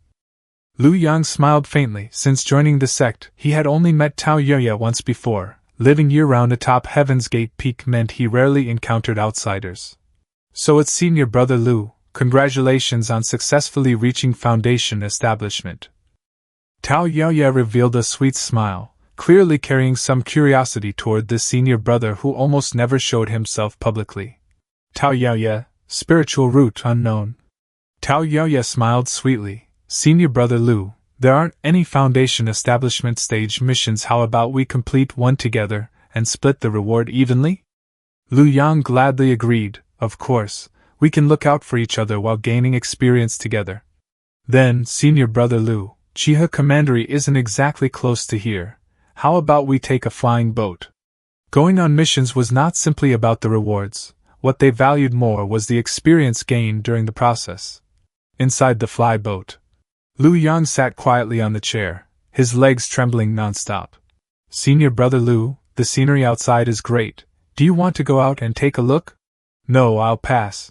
Why? Senior brother Lu, you look very nervous. Are you okay?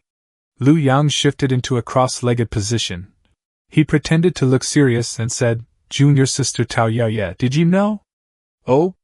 Our human race is quite a contradictory race. Often, people both fear something, and simultaneously worship and yearn for it. I heard that in the ancient era, demons ran rampant, and natural disasters were endless. The human race was weak, struggling to survive in the cracks. Those great demons relied on their ancestral bloodlines, robust physiques, and innate divine abilities to run amok in the barbaric lands. The human race feared the great demons and feared the natural disasters because they were insurmountable. At the same time, they worshipped the great demons and natural disasters, hoping to obtain even stronger power. Thus, the ancient ancestors developed cultivation methods, learning divine abilities from the bloodlines of demonic beasts, and comprehending Tao arts from the wind, rain, thunder, and lightning. It is exactly because they overcame countless hardships and forged a new world that the human race continues to thrive endlessly. Have you realized it? This contradictory mindset is an essential element for the human race to become the overlords of the continent. The same goes for the sky. The yearning and reverence for the sky flow within our bloodlines. It's a mindset that every member of the human race possesses. Calmly pondering for a bit, Tao Yaoye interrupted Lu Yang's discourse. I understand now. So, senior brother, you are afraid of heights, and you were just explaining the reason for your acrophobia? Yes. Tao Yaoye didn't know what to say to that. Senior brother Li, you have a sword's spiritual root, right? Then what will you do after you learn to use a flying sword? Tao Yaoye glanced at the ancient-looking sword hung at Lu Yang's waist and the old calluses on his palms. Achieving all this in just a year is enough to show how diligent he has been in practicing his sword. Lu Yang answered in a proper manner. Sword immortals don't have to be synonymous with soaring through the skies. Have you heard of Land Sword Immortal, junior sister Tao Yaoye? Tao Yaoye was taken aback. Land, Sword Immortal? Who said that immortals must be high up? The word immortal contains the word mortal. Immortals are in the sky while mortals are on land, together. Immortals traverse both the sky and land freely, as high up as the moon and stars and as deep as the abyss. The term Land Sword Immortal illustrates that sword immortals are not only in the skies, they can also walk the land. When their sword flies out, they can slay demons and devils from 1,000 li away. My goal is to become an earthly sword immortal. Tao Yaoye was just about to follow along and nod when the cool-headedness she had trained over the years stopped her and let her realize the crux of the problem. Hold on, I've only heard of land immortals. Where did the term Land Sword Immortals come from? Lu Yang stared at Tao Yaoye for 3 seconds, as if ancient secrets lay hidden within him. Then he slowly let out, I made that up. His attitude was so sincere that Tao Yaoye was rendered speechless. During the first round of the trials, she had personally witnessed the announcement of Lu Yang's sword's spirit root. At that time, her image of Lu Yang was that of an unyielding and upright sword capable of splitting the heavens. Despite not being a man of many words, he was staunch and unwavering no matter the obstacles. After the second round ended and she heard of Lu Yang's unique method of passing, she felt that sword cultivators were quick and flexible with their minds. And she believed that Lu Yang would likely achieve even greater heights in the future. By the third round of the trials, she had been so exhausted on Heart-Seeking Mountain that she could barely open her eyes. Just when she thought that it was impossible for anyone to reach the 50th step, she saw Lu Yang accomplishing just that. Lu Yang's success had given her a tremendous boost in morale. Thank you, I will do my best. Motivating her to continue climbing up the mountain, until she finally passed it. He really is a gentle, handsome, strong, and smart person. With only 3 days of interaction, her image of senior brother Lu had completely crumbled. Junior sister Tao Yaoye, are you alright? I'm fine, senior brother Lu. It's just that I suddenly realized that some things aren't as perfect as I imagined. That's good then, calculating the time, it's about time to disembark.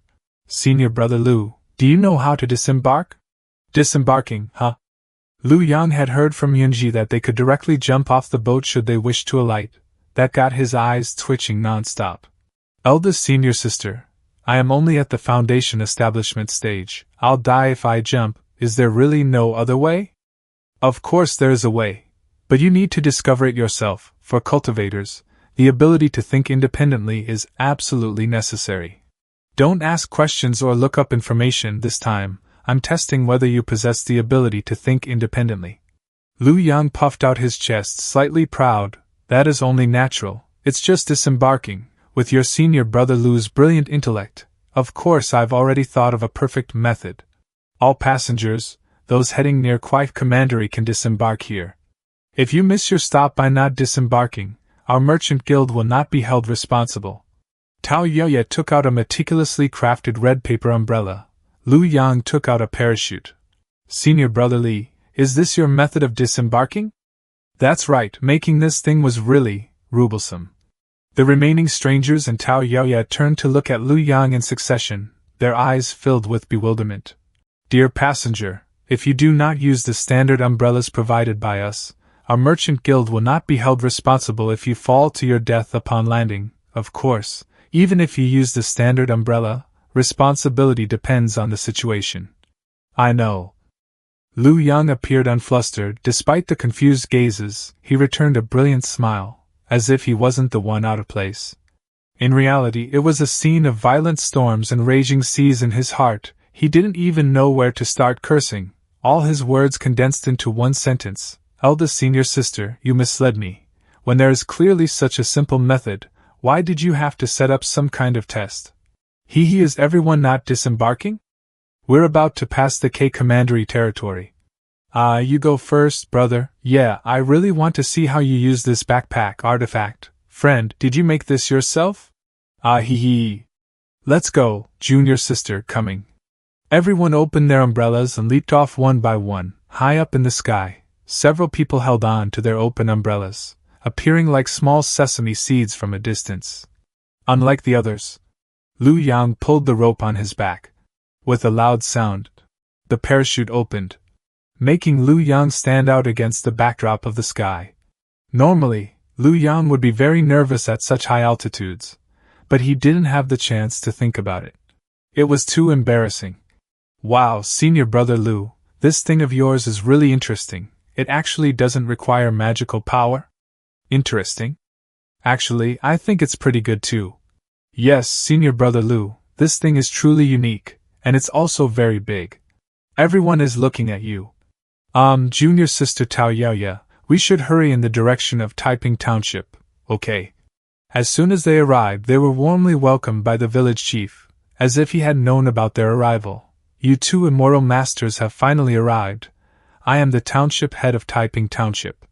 Although this township head appears to only have a cultivation base at the late stage of chi condensation, yet he was able to know the exact Shurhan and direction of our arrival beforehand, coming out early to welcome us. He is definitely not simple. The way you jumped off the flying boat was truly extraordinary. I saw you from afar and figured it was you. Township head, my name is Lu Yang, and her name is Tao Yoye. We are both disciples of the Wendao Sect. Tao Yoye, the mission's description of the demon bird wasn't very detailed, so please inform us in detail, Township head. It happened about 20 days ago. I reported it to Tsuha Commandery at the time, but Tsuha Commandery was short-handed, and seeing that the demon bird hadn't hurt anyone, they told us to wait. This wait lasted for 20 days. Demon, there's a demon, a man-eating great demon. Great demon. What's wrong with Taylor Fong? What demon?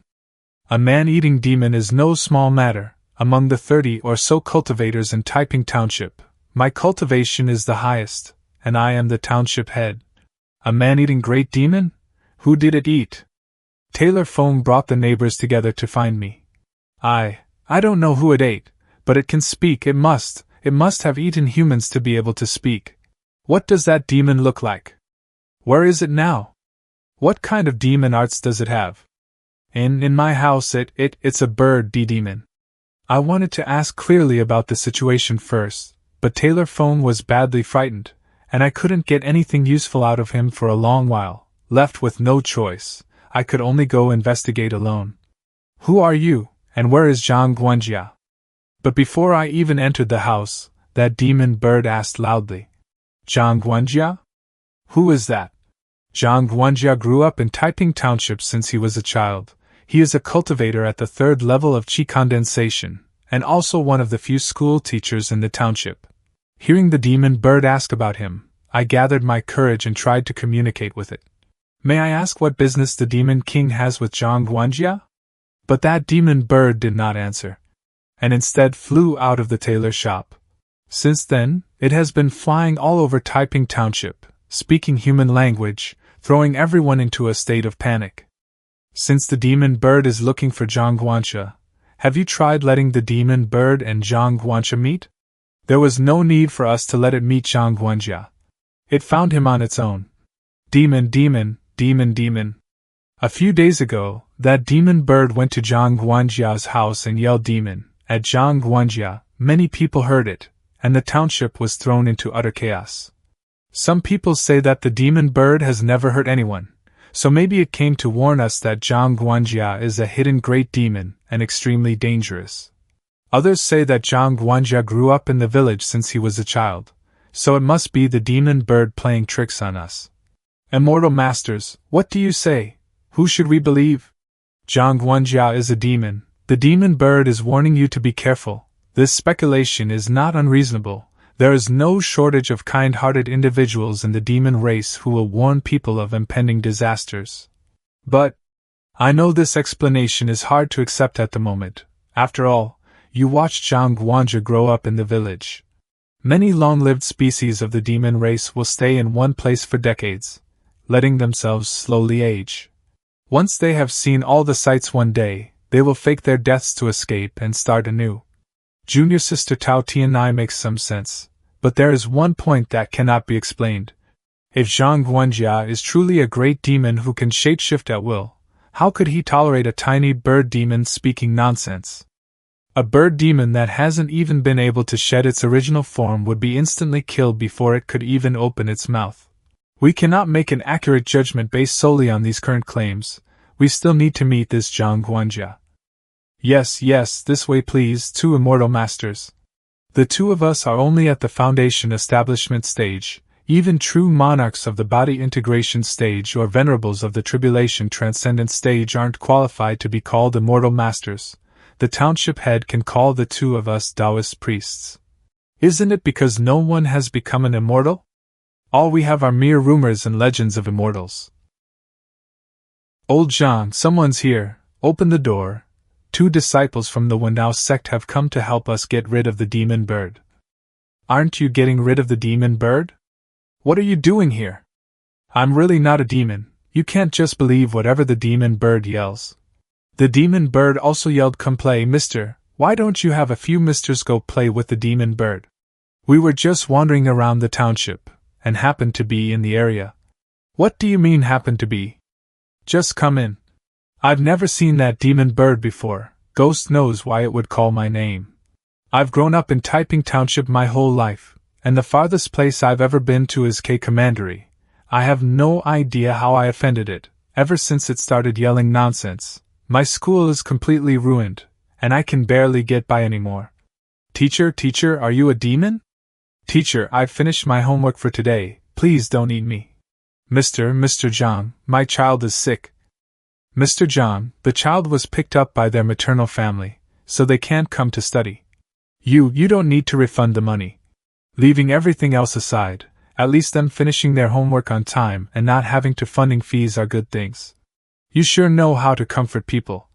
And the main points don't just stop there. A neighbor secretly came to me in the middle of the night, asking me to secretly assassinate his enemy. He said the price was highly negotiable, and he wouldn't believe me even after I explained for half a day. Also, when I went to the blacksmith shop, the day before yesterday, when I went out to buy groceries. 2 Shurchen later. A group of people took advantage of the dark to throw garlic at my house. The evil warding items secretly thrown into my house have already piled up to fill half a room. The demon bird is here again. The demon bird is here again. I am a Wendao Sect cultivator. Where is the demon bird? In my house, the first room after turning right at the second intersection ahead. Senior Brother Lu, Junior Sister Tao T and I will go scout the situation first. Senior Brother Lu, if it's inconvenient to make a sound, I will communicate using Wendao Sect hand signals. Junior Sister Tao T and I, okay, Senior Brother Lu. For the demon race to be able to speak human language, they must refine the transverse bone in their throats. Their cultivation must be at least the late stage of chi condensation. The best case scenario is that the demon bird is only at the 7th level of chi condensation. The worst case scenario is that the demon bird's cultivation is above the late stage of foundation establishment. If that's the case, fighting it will inevitably require some effort. Come play, Mr. Parrot? Stampeding Horus, what the, it's a parrot. How could it be a parrot? What kind of demon bird is this? A parrot, that can't be right. Come play, come play. Demon. Senior Brother Lee, has the demon bird already been subdued by you? Here, the talking demon bird. This, a parrot? When I submit this mission report, the reviewing senior brothers are going to laugh, aren't they? What else? Taking a flying boat for 3 days and 3 nights just to catch a parrot. Everyone, the Taoist priests from the Wendao Sect have captured the demon bird. Thank you, Taoist priests, for eliminating the demon. Truly worthy of being Taoist priests from the Wendao Sect. Many thanks to the 2 Taoist priests. Everyone. This is just an ordinary bird, it's called a parrot, it excels at mimicking human speech. Mimicking human speech. It called out demon probably because it heard Taylor phone calling out demon. As for where is Zhang Guanjia, it probably heard someone say that too. Out of the way. Damn it, this miserable bird has made me suffer, let me butcher it. Suffer, butcher it. Wait. This demon bird is native to the rainforest, half a continent away from here. It definitely didn't fly here on its own. It has been wandering around Taiping Township for 20 days without going anywhere else. Maybe its owner is right here. I wonder if everyone has any thoughts. Are there any families in Taiping Township who would buy and raise a parrot? The people of this township all know about the demon bird. If it had an owner, they would have come out to claim it long ago. If you're asking who might not know, and also has the financial resources to buy and raise a parrot, that would be the Shang family to the east. Shang family. Ah. The Shang family rarely goes out, and is unwilling to converse with others. When I served the Shang family head in his youth, he often suffered setbacks, his cultivation immuted, and from then on, he lost his heart for cultivation and lived in seclusion here. However, their family's financial resources are considerable, being the richest here, so it is also possible that they bought the demon bird. Steward Zhang, long time no see. So it is the township head. I wonder who these 2 behind the township head are. We found this parrot by chance. After asking around, we felt it might belong to the Shang family, so we came to ask. So that's how it is. Many thanks to the 2 young heroes. This should be our young Mrs. Parrot. I will go and report to the master and the young miss right away. Township head, 2 young heroes, please wait a moment.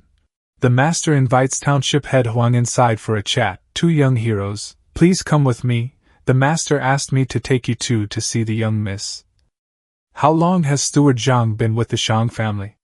The master saved me on his way to seclusion. Since then, I have served the master for 20 years. Were you present when the parrot went missing? Ah?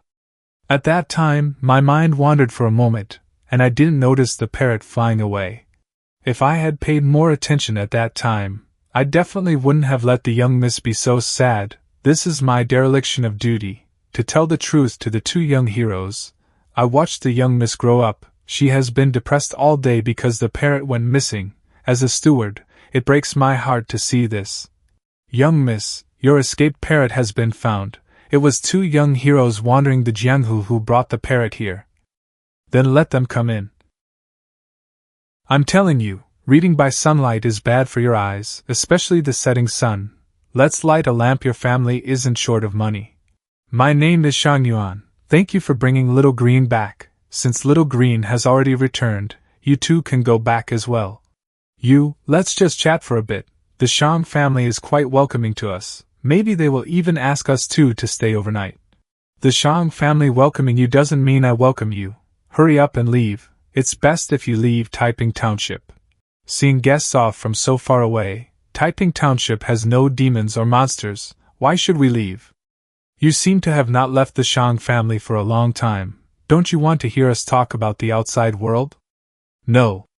You guys. Where are you 2 from? I indeed haven't left home for nearly a month. Could you tell me about your recent experiences? Of course, we are from the Wendao Sect, one of the 5 great immortal sects, and we both have foundation, establishment, cultivation. Wendao Sect? Foundation, establishment? That's right, amazing, isn't it? Haha, we came to Taiping Township this time because we heard there was a demon bird disturbing the people. What you describe is truly fascinating. I also want to cultivate and see this magnificent and bizarre world. But my dad disagrees. He says cultivation is too dangerous. If it weren't for his good luck, he would have died in an ancient tomb long ago. Ancient tomb? Do you know what the Shang family had encountered? I've asked him many times, but he's unwilling to tell me. He only said that he used to be at the 9th level of chi condensation, and after encountering danger, he fell to the 4th or 5th level. Young miss, it's time for dinner. Hosts, 2 young heroes, please join us for the meal. The master instructed me to tidy up a room and invites you two to stay overnight before leaving. Shang family head, the Shang family head is too polite, but as for staying overnight. Alright, we'll go right now. I said earlier that the Shang family welcomed us and would ask us to stay overnight. They have such good intentions, why not appreciate it? Let's go, time to eat. Senior brother. After dinner. Being picky about beds is a bad habit. Being picky about beds is a bad habit. It is common for cultivators to brave the wind and dew. We cannot be picky about beds. Good night. Ha, senior brother Lu really can fall asleep anywhere. I got sleepy early today. It looks like I can get a good night's sleep. Could it be that my habit of being picky about beds is cured? Wait, no. Someone has poisoned us. Oh no, the spiritual energy in my body is moving sluggishly. I can't mobilize it. It's a poison targeting cultivators. Who is it? Did senior brother Lu fall for it too? It's you. What beautiful skin. I have never seen such snow white, such beautiful skin in my life. Do you know the consequences of attacking a Wendao Sect disciple? The Wendao Sect's power blots out the sky and covers the sun. How could a nobody like me dare to provoke them? However, your skin is simply too beautiful. And you voluntarily stayed for dinner. You gave me the opportunity. If I don't grasp it, I will regret it for the rest of my life. Sure enough, there was poison in the dinner. Don't be tense. Even if you weren't poisoned, you still wouldn't be my match. You just stepped into foundation establishment, while I am in the late stage of foundation establishment. Relax, it will just hurt for a moment. Soon you won't be afraid anymore. If you keep your skin and flesh tight, peeling it off will be very troublesome, and you will suffer more. You, how could you be poisoned? The Wendao Sect's required introductory course. 2 common poisons and their antidotes. Do you want to take a look? How did you find me? Do you know what the parrot said in the township?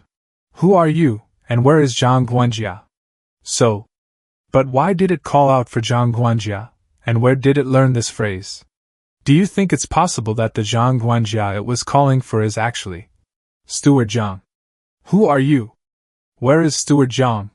20 days ago, the Shang family's young miss discovered that Steward Zhang's identity had been replaced. Only then does everything make sense. The villagers were more familiar with Zhang Guanjia, and the parrot's pronunciation wasn't quite standard, so that's why there was a misunderstanding. I should have killed that stupid bird back then. But, so what if you figured out the truth? As someone at the late stage of foundation establishment, do you really think you can stop me? Wait, didn't you ever think that you're not the only one in the world who knows how to use poison? Ha ha ha, I thought you had some kind of ultimate move. Poison? What uses that against me? Your poison has always targeted the physical body. More accurately, the internal organs, muscles, and meridians. But I am nothing more than an empty skin. Who would be bored enough to invent a poison that targets the skin? You are a painted skin ghost. I would. What? I said sorry, but I would. Can't you feel it yet? It's so itchy. What poison is this? Athlete's foot. Athlete's foot? Poison? What else did you think I was doing talking to you all this time? I was waiting for your symptoms to act up. I anticipated you would come looking for Tao Ti and I, so I prepared a poison in this room beforehand that rapidly triggers athlete's foot. What? Senior Brother Li, hurry and give me the antidote. Ah, wait, the painted skin ghost hasn't been dealt with yet. Right now my feet are both painful and itchy. Running away immediately is impossible. Both of them are at the initial stage of foundation establishment. I'll kill them first and find the antidote. Die. It's an illusion. Good opportunity.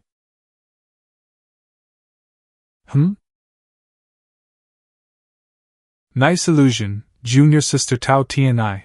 The painted skin ghost's moves are bizarre. Although it doesn't excel in defense, its cultivation level is much higher than ours. What do we do, senior brother? We can't beat it. Keep harassing it. It must be very anxious right now. We'll show a flaw and trick it into making a move. This illusion art not only made it overextend its strike, but also made it space out for a moment, creating an opportunity for me. Senior brother Lu, beautifully done, junior sister, the timing was perfect. Junior sister senior brother Lu's sword strike was far more brilliant and stunning. How could you recognize my true body? Even if you noticed something was wrong, you couldn't have known I was a painted skin.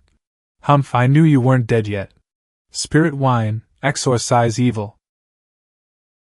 Ha ha ha, now I don't have to worry about you not dying completely. It shouldn't be able to survey this, right? It definitely won't survive, senior brother. Leave something so we can turn in the mission. Right, let me find a broom and gather up its skin ashes first. Senior brother Li, how did you figure out he was a painted skin ghost? It's simple, once you eliminate the impossible, whatever remains must be the truth. The reasons for Steward Zhang's identity being replaced, there are 3 possibilities. First, Steward Zhang was possessed, however, I quickly ruled out this possibility. Possession old monster, very busy, do not ping. Because no possession old monster would waste so much time in the Shang family, and Steward Zhang isn't a genius worth possessing. Second is that someone disguised themselves, but the motive cannot be explained. There is nothing in the Shang family that requires disguising as the steward to obtain. Whatever he wanted, he could just take it by force. After all, with his cultivation base, he could do whatever he wants in the Shang family. No one would dare to interfere even if he walked crawling. Crawl? Walk crawling? Thus only the third possibility remains. Painted skin ghost, a ghost cultivator who likes to collect human skin, disguise as a human, and live among humans. I know, it is most taboo for their identity to be exposed. They will try their best to act exactly like the person they are disguising as. They will only change skins and start a new identity once they get tired of their current life. Repeating this cycle, painted skin ghost. I know all the knowledge senior brother Lu mentioned, but I didn't think of it. Senior brother Oh, you truly is quick-witted. You flatter me, just basic operations. Then senior brother Li, why didn't you tell me in advance when you released poison in my room? Answer me. Junior sister Tao, you have the feathered immortal physique, this poison has no effect on you. Moreover, I tried my best to remind you. I thought you understood. When? Here, during the meal, with my eyes. That was a reminder? Wasn't it because you couldn't reach the food and wanted me to pass you the plate? I'm not such a superficial person. Someone is coming, a lot of people. It should be people from the Shang family. Thank you 2 immortal masters for taking action, slaking the painted skin evil ghost, and saving the 12 lives of my Shang family. Don't mention it. Slaying demons and exorcising evil is what we disciples of the Wendao Sect ought to do. Quick, get up, get up. Please forgive us 2 immortal masters. Ever since my daughter noticed something wrong with Steward Zhang, we were grounded at home by him, and we weren't allowed to mention him to outsiders, otherwise he would kill us. We could only tremble in fear every day and cooperate with his act, afraid of angering him, even more afraid that one day he would get tired of playing the steward, kill our entire family, and leave. The grace of saving our lives must be repaid. If the 2 of you have any needs, just ask. Even if I, Shang, have to sell my family property, I will definitely repay you too. We don't need you to sell your family property. However, there is one thing I am very curious about. I, Shang, will tell you everything I know. So that's how it is. I heard that you encountered a life or death great terror while tomb raiding, which is why you washed your hands of it. I wonder what exactly you encountered back then. Everyone go back and rest. You can sleep well tonight. Right. I'll just have a casual chat with the family head. You guys go back to sleep. Young hero Tao, at first I wanted to drive you away. I'm really sorry. We all saw through it. We don't blame you. Then I'll go back to rest first. Go on, good night. Shang Yuan, don't even think about eavesdropping, I see you. What the? Still hiding, go back to sleep. What I say today, you two immortal masters cannot tell anyone else. Rest assured, family head. Our lips are tightly sealed. That was 30 years ago. I, Shang Zhongtian, was considered quite famous in the Qi condensation stage tomb raiding circle, even if not notorious. I was at least in existence despised by everyone who saw me. You're quite proud of being despised by everyone. Of course, this is an affirmation of the results of my work. I have always prioritized caution in tomb raiding. I never touch large tombs or ancient tombs. Large tombs have ghosts, ancient tombs have immortals. Everyone in our line of work knows this phrase. Oh right, I also didn't touch those in the Qi condensation stage. Copper coins +5. Condensation, most of them were poor, and they would leave their valuables to their descendants. There was no profit in it. I only picked the tombs of those in the foundation establishment and golden core stages, and I could make a huge fortune every time. It's a pity, if you walk by the river often, how can your shoes not get wet? Once, I excavated a golden core stage tomb, but found out it was just a subsidiary tomb. The main tomb was in the nascent soul stage. According to the rules of our line of work, we cannot excavate tombs that exceed our own cultivation base by too much. I was at the peak of Qi condensation. If I really had to run for my life, my speed could rival the foundation establishment stage. Rounding it up, what danger could there be in digging a nascent soul stage tomb that fell from the sky? Right, that's right. At that time, my head was clouded by profit. After burning incense to the patriarch to pray for protection, I dug open that nascent soul tomb. The scale of that tomb was so massive, the ceiling of the cavern seemed like the heavenly vault. Terracotta soldiers and burial objects were a feast for the eyes, all arranged in the 8 trigrams formation, covertly aligning with the guiding principles and order of the heavenly Tao. The ancient corpse in the coffin was still exuding an imposing aura, as if it had merely fallen asleep. Hesitation is not in my character. Even if I was terrified, it didn't stop me from sweeping away half of the burial objects. But when I was leaving, the most terrifying thing happened. It was a terrifying situation that I had never encountered in all my years in this profession. Joss paper?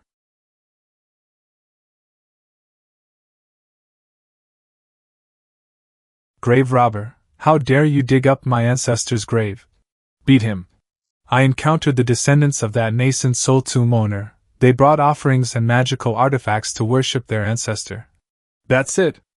This is the great terror you mentioned? Is there anything more terrifying than encountering the tomb owner's descendants while digging their grave? Seems you're right. Spare my life, spare my life. After discovering me, they came up and ganged up on me like crazy, causing my cultivation to drop significantly. I think their reaction was quite normal. If you didn't die, it means they were kind-hearted. Then, I was sent to the authorities, sentenced to compensate for what I previously stole, and locked up for 10 years. After getting out of prison, I decided to wash my hands of it and turn over a new leaf, so I hid my identity and lived in the township. To tell the truth, I have no face to see my peers. You two young heroes, there are still some shitshin until dawn. I will have someone prepare new rooms for you to rest. Please stay for a few more days. I Shang want to host you three properly. There's no need. If we hadn't discovered the painted skin ghost, we would have left right after returning the parrot. Now there's even less reason to linger. We appreciate the family head's good intentions. Wait, if I don't repay the grace of saving my life, I Shang fear it will be hard to sleep. These are the grave-robbing insights I compiled and wrote. If you two don't mind, please accept it. You might find a use for it someday. Did you two young heroes come to tell me about my father's embarrassing matters? This, your father will tell you when he has the chance. We are heading back to the sect, so we came to say goodbye. Aren't you going to stay a couple more days before leaving? No, this parrot is not bad. It might actually be a demonic beast. Nurture it well. Little Green is a demonic beast? Did Senior Brother Lu notice something? In their early stages, demonic beasts are not easy to distinguish from wild beasts. And I can't tell the difference either. However, after Little Green left your house, it didn't fly far away, but kept flying around Taiping Township. It also seemed to know your house was in danger and didn't approach it. These might be coincidences, or they might be precursors to awakening spiritual intelligence. It's hard to say. Squawk. I understand. I will nurture Little Green well. Little Green, you're really amazing. Squawk, damn it, don't pluck me. Using the toxin that causes foot odor to deal with the painted skin ghost? It was indeed very effective. Completing your first mission so outstandingly, you guys are quite good. You overcompleted the mission this time. Junior Brother Liu Yang's reward is quadrupled, earning 120 contribution points. Junior Sister Tao Tianai also played a crucial supporting role, earning 90 contribution points. Thank you, Senior Brother. Thank you, Senior Brother. Senior Brother, I'm turning in my mission. Junior Brother Meng Jingzhou, the Fox Demon, filed a complaint saying there is an issue with your attitude. This mission was quite simple. She filed the complaint pretty quickly. Senior Brother, you guys need to investigate that Fox Demon. There's definitely a problem. I just went to prov the dual cultivation art, and she actually wanted to practice it with me. Oh?